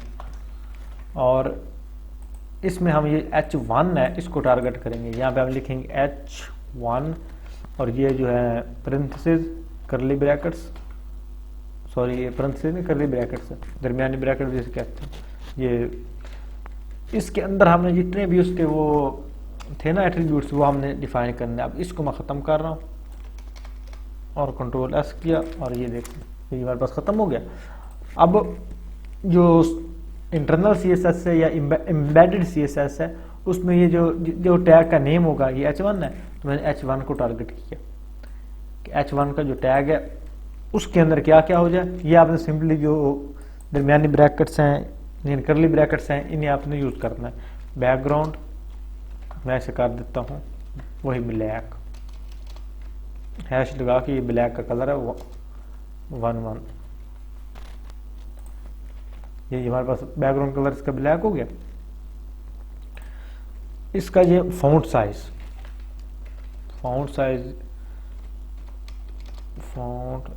SIZD आई थिंक ये साइज इस पे आ गया 135। सेम टू सेम हम जो हमने वहाँ पे लुक बनाई थी ना वही हमने बनानी है PX। ये हमारे पास वो भी बड़ा होगा। अब टेक्स्ट जो है वो हमारे पास ब्लैक आ रहा है, इसे हमने वाइट किस तरह से करना है उसके लिए जी मैं आऊँगा इसमें और सेम उसी तरह से कलर लिखना है और कलर, और इसको ना कलर कोड देना है। ये वाइट है FFF या 6F, ये हमारे पास जो हमारे पास सेम आ रहा था, ये नहीं आ रही थी हमारे पास एम्बेडेड इनलाइन CSS, उसी को हमने इंटरनल CSS में बना दिया। अब हमारे पास जो बेस्ट वे होता है वो होता है एक्सटर्नल CSS। जो बेस्ट वे होता है ना, यानी CSS में जब आपने एक बड़ा प्रोजेक्ट कर रहे हैं तो आप ना तो इनलाइन CSS इस्तेमाल कर सकते हैं ना आप एम्बेडेड इस्तेमाल कर सकते। आपने यूज़ करनी है एक्सटर्नल CSS और सारे यही करते हैं। जब भी आप इनलाइन लिखोगे या एम्बेडेड लिखोगे तो आपके लिए प्रॉब्लम बनेगी, या उसके बाद कोई और कोडिंग करेगा उसके लिए प्रॉब्लम बनेगी, और मैश ऑफ कोड बन जाएगा, अंडरस्टैंड भी नहीं बंदा कर सकता। और बाद का तो किसी एलिमेंट की इतनी ज़्यादा प्रॉपर्टीज लिखनी पड़ जाती हैं, वो आई थिंक वो चली जाती है 25-30 लाइनों पे, तो वो हर जो है वो इन लाइन में तो नहीं लिख सकते। तो आपने अभी से या तो आपने अभी आप या तो एम्बेडेड यूज़ कर लें ये वाली, या एम्बेडेड यूज़ करें या आप एक्सटर्नल यूज़ कर लें। आपने जो इनलाइन है वो यूज़ नहीं करनी। यहाँ पे ज़्यादा ज़रूरत हो या नहीं काम उसके अलावा या काम नहीं चलता तब यूज़ कर लें, नहीं तो आपने या एम्बेडेड या एक्सटर्नल, ये दो। अच्छा, अब एक्सटर्नल किस तरह से करनी है? एक्सटर्नल के लिए जी मैं आऊँगा, Ctrl+N करूँगा और एक न्यू फाइल सेव कर दूंगा। इसमें कोई चीज़ भी 1-2 वर्ड टाइप कर मैं सेव कर दूंगा, क्योंकि खाली जो फाइल है वो नहीं सेव होती। इसको मैं दूंगा style.css। अब .css मैंने क्यों लिया है, ये उन बंदों को पता होगा जो शुरू से वीडियोस देख रहे हैं। style.css मैंने इसलिए दिया कि क्योंकि अब जो हमने कोड लिखना है वो CSS का कोड है, तो वो हम फाइल की जो टाइप है वो भी CSS करेंगे। ये हमारे पास CSS की जो है वो एक फाइल बन गई। अब हमारे पास ना इसको हम लिंक किस तरह से करना है। अब ये जितना भी कोड है ना इसका फॉर्मेट सेम ही रहेगा। ये सारा कोड यहाँ से कट करें और यहाँ पे पेस्ट कर दें। अच्छा, अब वहाँ पे तो HTML की फाइल थी ना, वहाँ पे बताने की ज़रूरत थी कि ये भी स्टाइल टैग है, लेकिन ये तो है ही स्टाइल की, तो इसके लिए हम ये स्टाइल का जो टैग है वो ख़त्म कर देंगे। सीधा हम एलिमेंट को टारगेट करेंगे और उसकी स्टाइलिंग लिख देंगे। सीधा एलिमेंट को टारगेट किया, उसकी स्टाइलिंग लिख दी। तो अब मैं इसे रीलोड करता हूँ, सब कुछ नॉर्मल हो गया। अब फाइल तो ये पड़ी है, लेकिन अब हमने इसको इसके साथ मिलाना भी तो है। इसे पता तो चले कि इसने स्टाइल जो है किस फाइल से पिक करना है। तो उसके लिए जब भी हम CSS की फाइल को हम लिंक करते हैं ना, उसके लिए हमारे पास एक लिंक का टैग होता है, एक हमारे पास लिंक होता है। ये हमने लिंक, उसके बाद रिलेशन REL, ये डबल कोट्स, और इसके अंदर आपने लिखना स्टाइल शीट। इसमें से आप कोई भी मिक्स करेंगे ना तो आपका काम नहीं चलना। रिलेशन स्टाइल शीट मतलब जो स्टाइल होगा, स्टाइल की शीट होगी वो वहां से पिक करो। href, वो href वही जो एड्रेस था, जिस तरह से हमने सेम इमेज को एड्रेस कॉपी किया था, इसी तरह से हम इसका भी करेंगे। अब सेम जो है वो ये सेम डायरेक्टरी में है, जहाँ पे इंडेक्स की फाइल index.html है, वहीं पर style.css भी पड़ा है। तो अब style.css को हम किस तरह से उसके साथ अटैच करेंगे, उसके लिए हम सिंपली स्टाइल, ये जो फाइल का नेम हो गया style.css फाइल की एक्सटेंशन। अब आप देखते हैं जी सेम लुक आ गई। अब आपको HTML में स्टाइलिंग की भी समझ आ गई होगी। आपको इंटरनल CSS भी बताई, आपको इंटरनल भी बताई और आपको एक्सटर्नल भी बताई। CSS की जो स्टाइलिंग होती है इनकी 3 ही इकसाम होती है, या तो आप इंटरनल लिखें, या एम्बेडेड लिखें, या फिर एक्सटर्नल लिखते हैं, या इंटरनल इनलाइन, एम्बेडेड, एक्सटर्नल, ये 3 आपने करनी है। जो बेस्ट वे होता है वो होता है एक्सटर्नल, और सारे एक्सटर्नल यूज़ करते हैं। या भी आप किसी भी वेबसाइट को 3-4 पेज वाले बनाए होंगे या 1-2-3 सेक्शन वाले भी बनाओगे। मैं तो एक पेज भी बनाना हो तो वो भी मैं एक्सटर्नल यूज़ करता हूँ, क्योंकि वो जो कोड है वो ऑर्गेनाइज होता है। HTML का HTML में पड़ा है, स्टाइल जो CSS का वो CSS में पड़ा है, जावास्क्रिप्ट की फाइल में पड़ा है, वो कोड बड़ा अच्छा लगता है और इजी टू रीडेबल होता है। मतलब कोई चीज़ चेंज करनी है उसी वक्त बंदा ढूंढ लेता है। तो ये हमारे पास जो स्टाइल है वो भी हमारे पास हो गया। अब हमारे पास रह गया जी टेबल। हमने जी कितने टॉपिक कवर कर लिए, ये हमारी PPT आ गई। बेसिक कर लिए, एलिमेंट्स कर लिए, attributes, heading, paragraph, links, formatting भी कर लिए, स्टाइल भी कर लिए और इमेजेस भी कर लिए। अब हमारे पास रह गए टेबल, लिस्ट, फॉर्म्स और आई फ्रेम। अब जी हम टेबल का जो टैग है ना इससे हम समझते हैं। टेबल। मैं ना इसके लिए, इसको समझाने के लिए ना आपको एक पेंट ओपन करता हूँ। पहले मैं इसे ख़त्म करता हूँ, ये और ये जो CSS है इसे भी मैंने ख़त्म कर दिया। ये हमारे पास जो नॉर्मल पेज आ गया, इस तरह से होता है। अब जो इसको हम ना Ctrl+S नहीं किया तो इसलिए हो रहा है, ये Ctrl+S किया और ये भी हमारे पास ठीक हो गया। अब टेबल का जो टैग है ना उसे हमने किस तरह से समझा। सबसे पहले तो हमने ना टेबल का टैग लगाना है। सिंपली हमने टेबल, जिस तरह से टेबल की स्पेलिंग होती है TABLE टेबल, और उसी तरह से हमने क्लोज कर देना। सिंपली हमारे पास टेबल आ गया और टेबल क्लोज भी हो गया। इसके अंदर हमने लगानी है TR। मैं भी आपको समझाता हूँ TR क्या होता है। TR, और इसके अंदर हमारे पास होती हैं TR को TR से क्लोज किया, और इसके अंदर हमारे पास होती हैं TDs। मैंने लिख दिया नेम,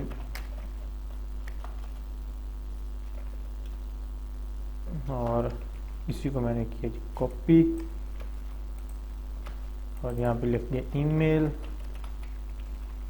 और यहाँ पे मैंने लिख दिया जी पासवर्ड। और 3 है, मैं सिर्फ ना समझने के लिए करना, पासवर्ड।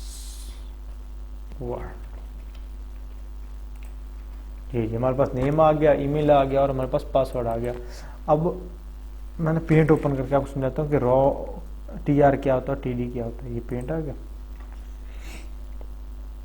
सबसे पहले तो हमारे पास एक ना टेबल है, टेबल जो है ना इस फॉर्म में आ गया। या भी हमने किसी भी टेक्स्ट को शो करवाना होता है, या हमारे पास कोई भी टेक्स्ट शो रहता है, तो टेबल टैग उसमें किस तरह से होता है कि ऊपर हेडिंग्स होती हैं कि नेम, उसके नीचे सारे नेम आ रहे होते हैं, ईमेल उसके नीचे सारी ईमेल्स आ रही होती हैं, पासवर्ड उसके नीचे सारे पासवर्ड्स आ रहे होते हैं। जिस तरह से हम कोई भी यानी ना एक्सेल शीट इस्तेमाल करते हैं उस तरह से। अब ये एक जो लंबी लाइन है, एक उसमें ना ये हमने एक लंबा सा लगा दिया पूरी, ये एक TR, उसकी एक ये जो है ना ड्रॉ है। इसके अंदर हमने लगाने हैं TD, ये एक TD हो गया। इसके अंदर ये जो छोटे छोटे डब्बे होते हैं, यानी यहाँ पे नेम आ गया, यहाँ पे ईमेल आ गया, यहाँ पे जी पासवर्ड आ गया, यहाँ पे उसका जी एड्रेस आ गया। अब ये जो ऊपर वाले 4 है ना, मैं इसे फिर करता हूँ, ये बाल्टी उठाई,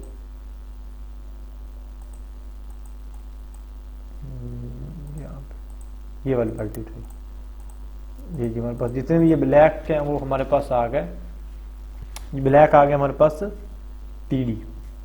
और ये जो रेड वाले हैं, रेड वाली ब्लैक, ये जितनी भी रेड है ना ये हमारे पास आ गया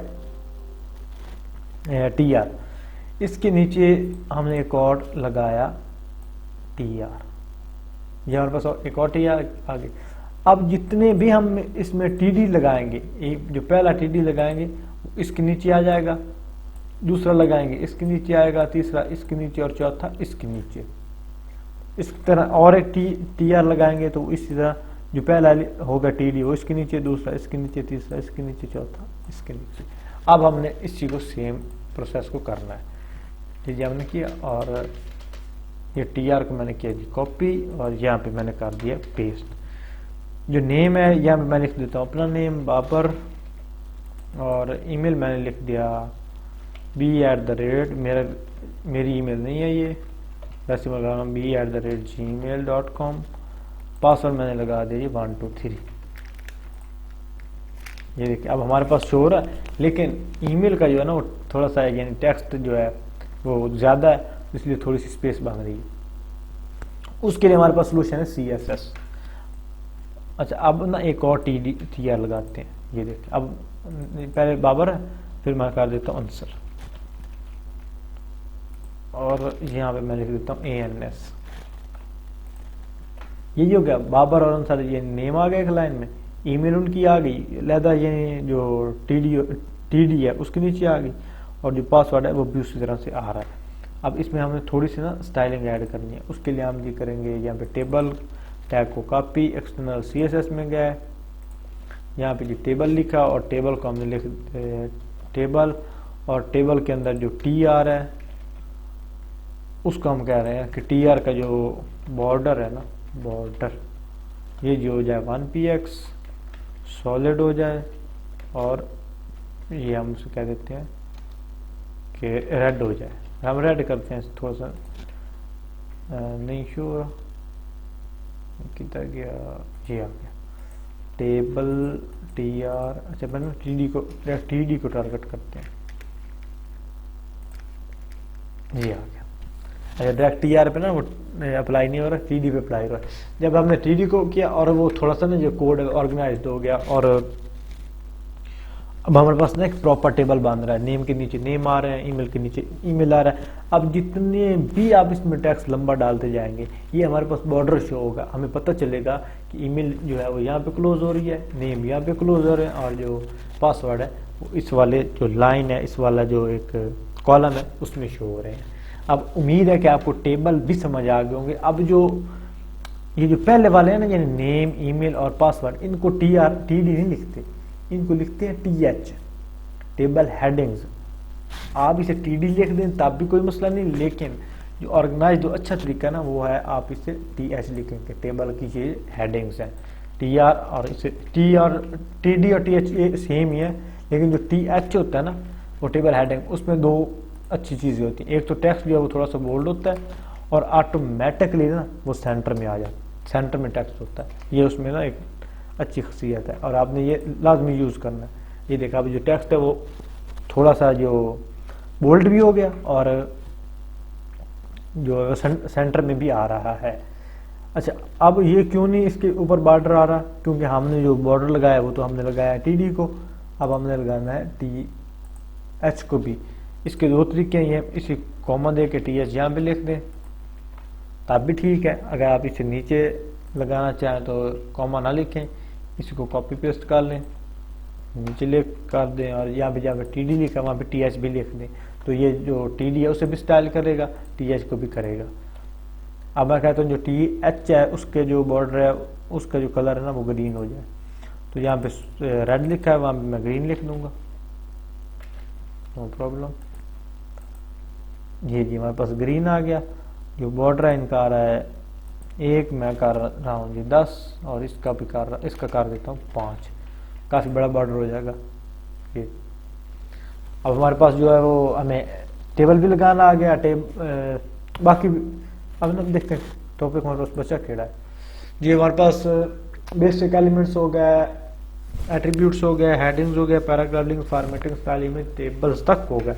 अब हमारे पास रहेगी लिस्ट, फॉर्म और आई फ्रेम।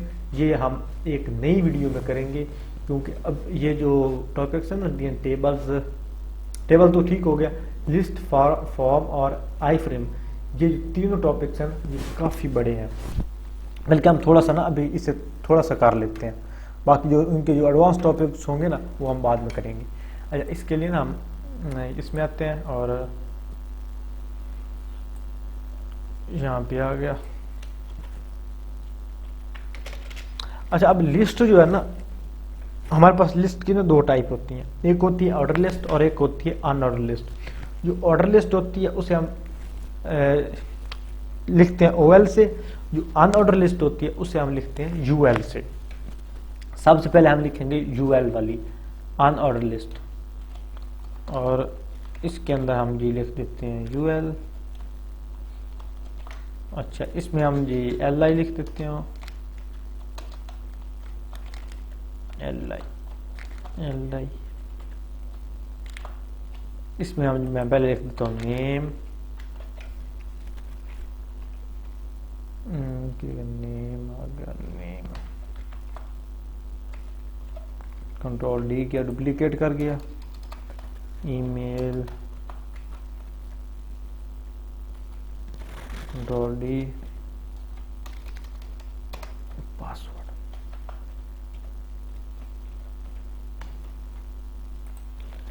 ये हमारे पास लिस्ट शो हो रही है डॉट वाली। जब भी हम UL लगाएंगे तो हमारे पास जो लिस्ट शो होगी ना उसके साथ ऑटोमेटिकली डॉट आ जाएंगे। अच्छा अब इसको समझना किस तरह से, ये जो UL है ये है अनऑर्डर लिस्ट, जो LI है इसका मतलब है लिस्ट आइटम। अच्छा, अब जो नेम है इसकी जगह पे आप कोई भी चीज़ लिख सकते हैं। इसमें आप लिंक्स भी लगा सकते हैं, मैं आपको लिंक भी लगा के दिखाता हूँ, HREF, और इसे ये क्लोज किया और यहाँ पे मैंने गूगल का लिंक लगाया, तो गूगल सबसे बड़ा प्लेटफॉर्म, गूगल लगा दिया। और यहाँ से और नहीं, ये हम ना लिपसम का लगाते हैं, लिपसम। यहाँ पे हमने ये उसका कोड दिया और यहाँ पे हमने कर दिया लिपसम, लिपसम।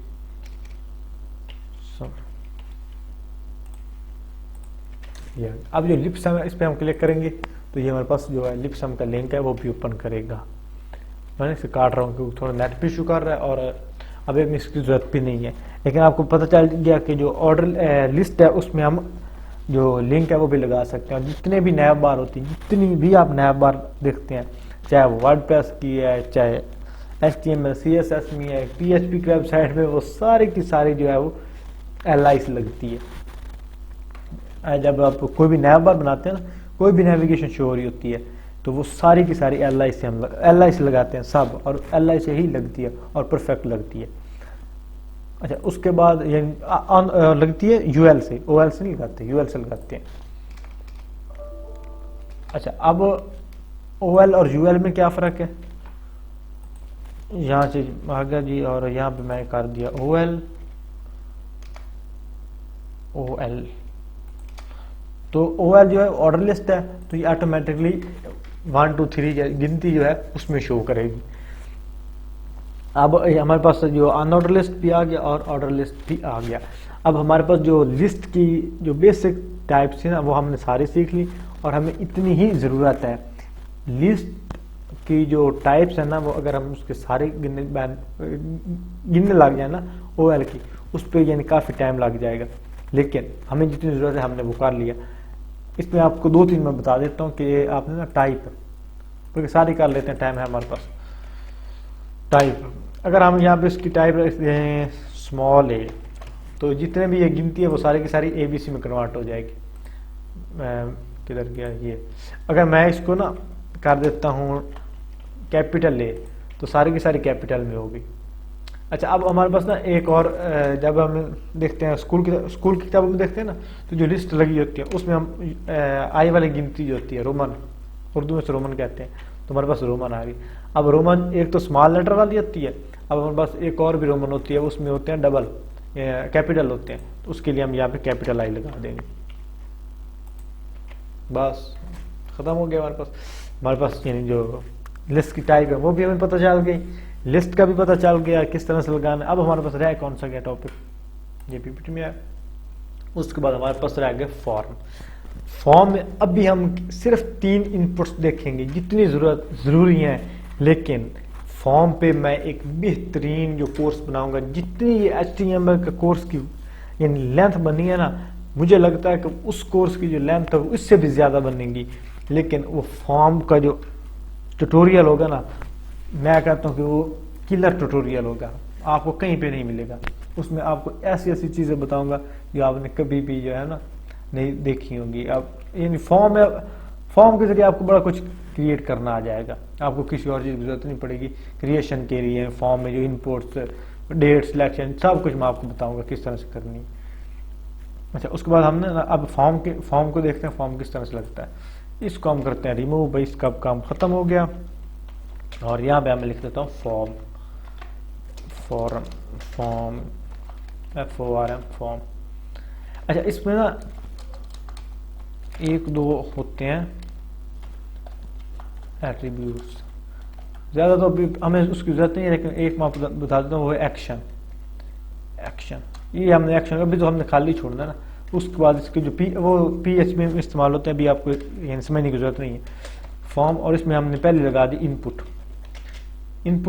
और उसको हमने दे दिया नेम। अच्छा, इनपुट में ना काफ़ी होते हैं, यानी इसके एट्रीब्यूट नेम होता है। अच्छा, सबसे पहले टाइप इसकी होती है, सॉरी टाइप हमने लगानी है टेक्स्ट, कि हम भाई इसमें टेक्स्ट लिखना चाहते हैं। टेक्स्ट हो गया जी। और इसका जो है वो मैं नेम लिख देता हूँ, नेम नेम, और इसका जो प्लेस होल्डर है, प्लेस होल्डर, उसमें मैं लिख देता हूँ name, name, inter your name, ताकि आपको डिफरेंस को पता, इंटर योर नेम। अब इसे हम ना रीलोड करते हैं, ये देख। अब जो प्लेस होल्डर ना वो एक ऐसा टेक्स्ट होता है जो इनपुट में पहले से शो होता है, लेकिन जब भी हम इनपुट के अंदर क्लिक करते हैं और उसमें कोई चीज़ टाइप करते हैं वो ख़त्म हो जाता है। वो हमें हिंट्स देता है, ये हिंट के लिए यानी इस्तेमाल होता है। ये हमारे पास हो गया नेम। उसके बाद हम किधर गया, ये इसी काम करते हैं जी, डुप्लीकेट, हमने कर लिया कंट्रोल डी। अब जो टाइप है इसकी मैं कर देता हूँ ईमेल, और यहाँ पे मैं एट्रीब्यूट लगा देता हूँ, यहाँ पे एक बटन भी लगा देता हूँ। नीचे आ गया, किधर गया, या इनपुट, इनपुट का टैग आ गया। इसकी जो टाइप है ना वो मैं कर देता हूँ सबमिट, सबमिट। तो ये जो फॉर्म को ना सबमिट करेगा, ये जी आ गया। अब ना इस पर क्लिक करेंगे ना तो सबमिट वाला जो एक्शन है वो परफॉर्म होगी। तो उसमें ना अब एक एट्रीब्यूट होता है, वो हम दिखा देते हैं रिक्वायर, रिक्वायर्ड। इसको कॉपी किया और ऊपर भी ऐड कर दिया। जब हम इसमें रिक्वायर्ड ऐड करेंगे ना, तो जब भी हम फॉर्म को सबमिट करेंगे, तो जब तक हम इसे फिल नहीं करेंगे तो खाली फॉर्म जो है ना सबमिट नहीं होगा। ये बता रहा है फिल आउट दिस फॉर्म। अब इसमें फिर आया, ये ईमेल आ गया। यहाँ पे मैं लिख देता हूँ इंटर योर ईमेल। ये जो नेम वाला है इसको आप अभी ना भी लिखें कोई मसला नहीं, क्योंकि ये PHP में इस्तेमाल होना है। मैंने लेकिन अभी से आप प्रैक्टिस कर लें लिखने की, क्योंकि आपने बाद में सीखना तो है ही सही इस सब में। अच्छा, अब नेम तो कोई भी हम ऐड कर सकते हैं। ईमेल जो जब प्रॉपर ईमेल नहीं ना होगी तब तक ये सबमिट नहीं होगा। अब ये वाली जो ईमेल है ना वो प्रॉपर है, ये देखिए। अब प्रॉपर ईमेल कौन सी होती है, जिसमें पहले टेक्स्ट हो, मिसाल के तौर पर मैं इसे अब सबमिट करता हूँ, नेम मैंने अपना लिख देता हूँ बाबर। अब ईमेल का ए मैंने लगाया, नहीं सबमिट करेगा। @ मिलाया, लगा दिया, सबमिट नहीं करेगा।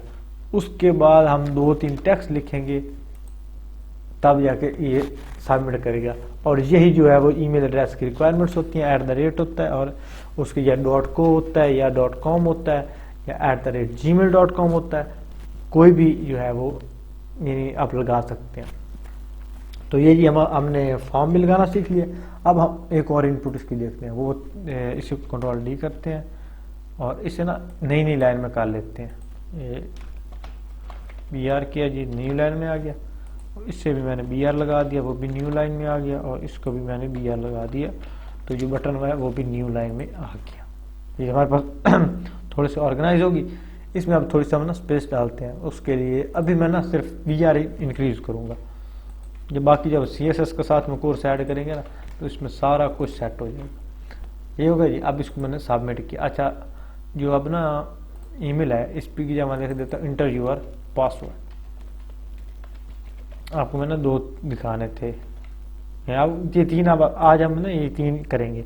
बाकी भी फॉर्म है ना उन पे एक प्रॉपर वीडियो बनेगी, जिसमें फॉर्म के A to Z सारा मैं आपको बताऊंगा।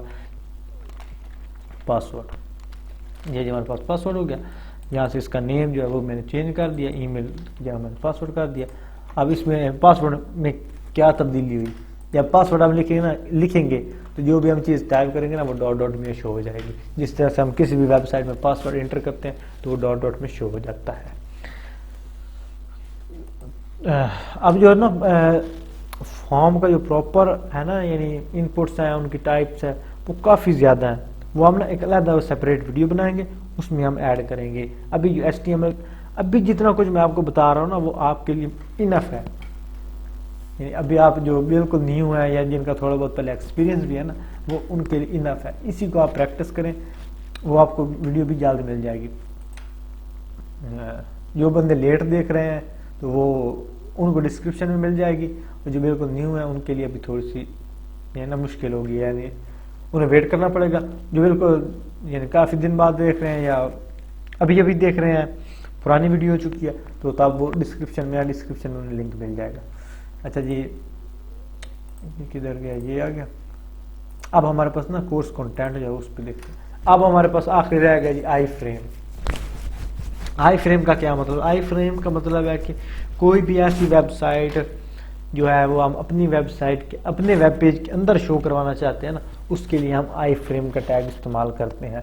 अच्छा, आई फ्रेम जो है ना वो समटाइम्स जो है ना लोकल उस पर काम नहीं करता, तो मैं देखता हूँ अगर कर गया तो ठीक है, मैं आपको लगाना सिखा देता हूँ, नहीं तो हम किसी दिन ऑनलाइन होस्टिंग पे ना इसे हम कर लेंगे। ऑनलाइन होस्टिंग हम अपनी यूज़ कर लेंगे, तो उस पर हम इसे कर लेंगे। अच्छा, आई फ्रेम और इसे उसी तरह से क्लोज कर दिया। आई फ्रेम क्लोज हो गया जी, ये जी क्लोज हो गया। इसके अंदर जी हमने SRC लगाया, सोर्स हमने लगा दिया जी, इसमें इक्वल का साइन लाजमी डालना है, इक्वल के बराबर, और इसके ये वाला हम कॉपी करते हैं और इसे हम देखते हैं कि किस तरह से वर्क कर रहा है। ये आ गया जी, बल्कि काम कर रहा है। सम टाइम काम नहीं करता और सम टाइम करने भी लग जाता है। यहाँ से ये हमारे पास जो आई फ्रेम है वो हमारे पास लग गया।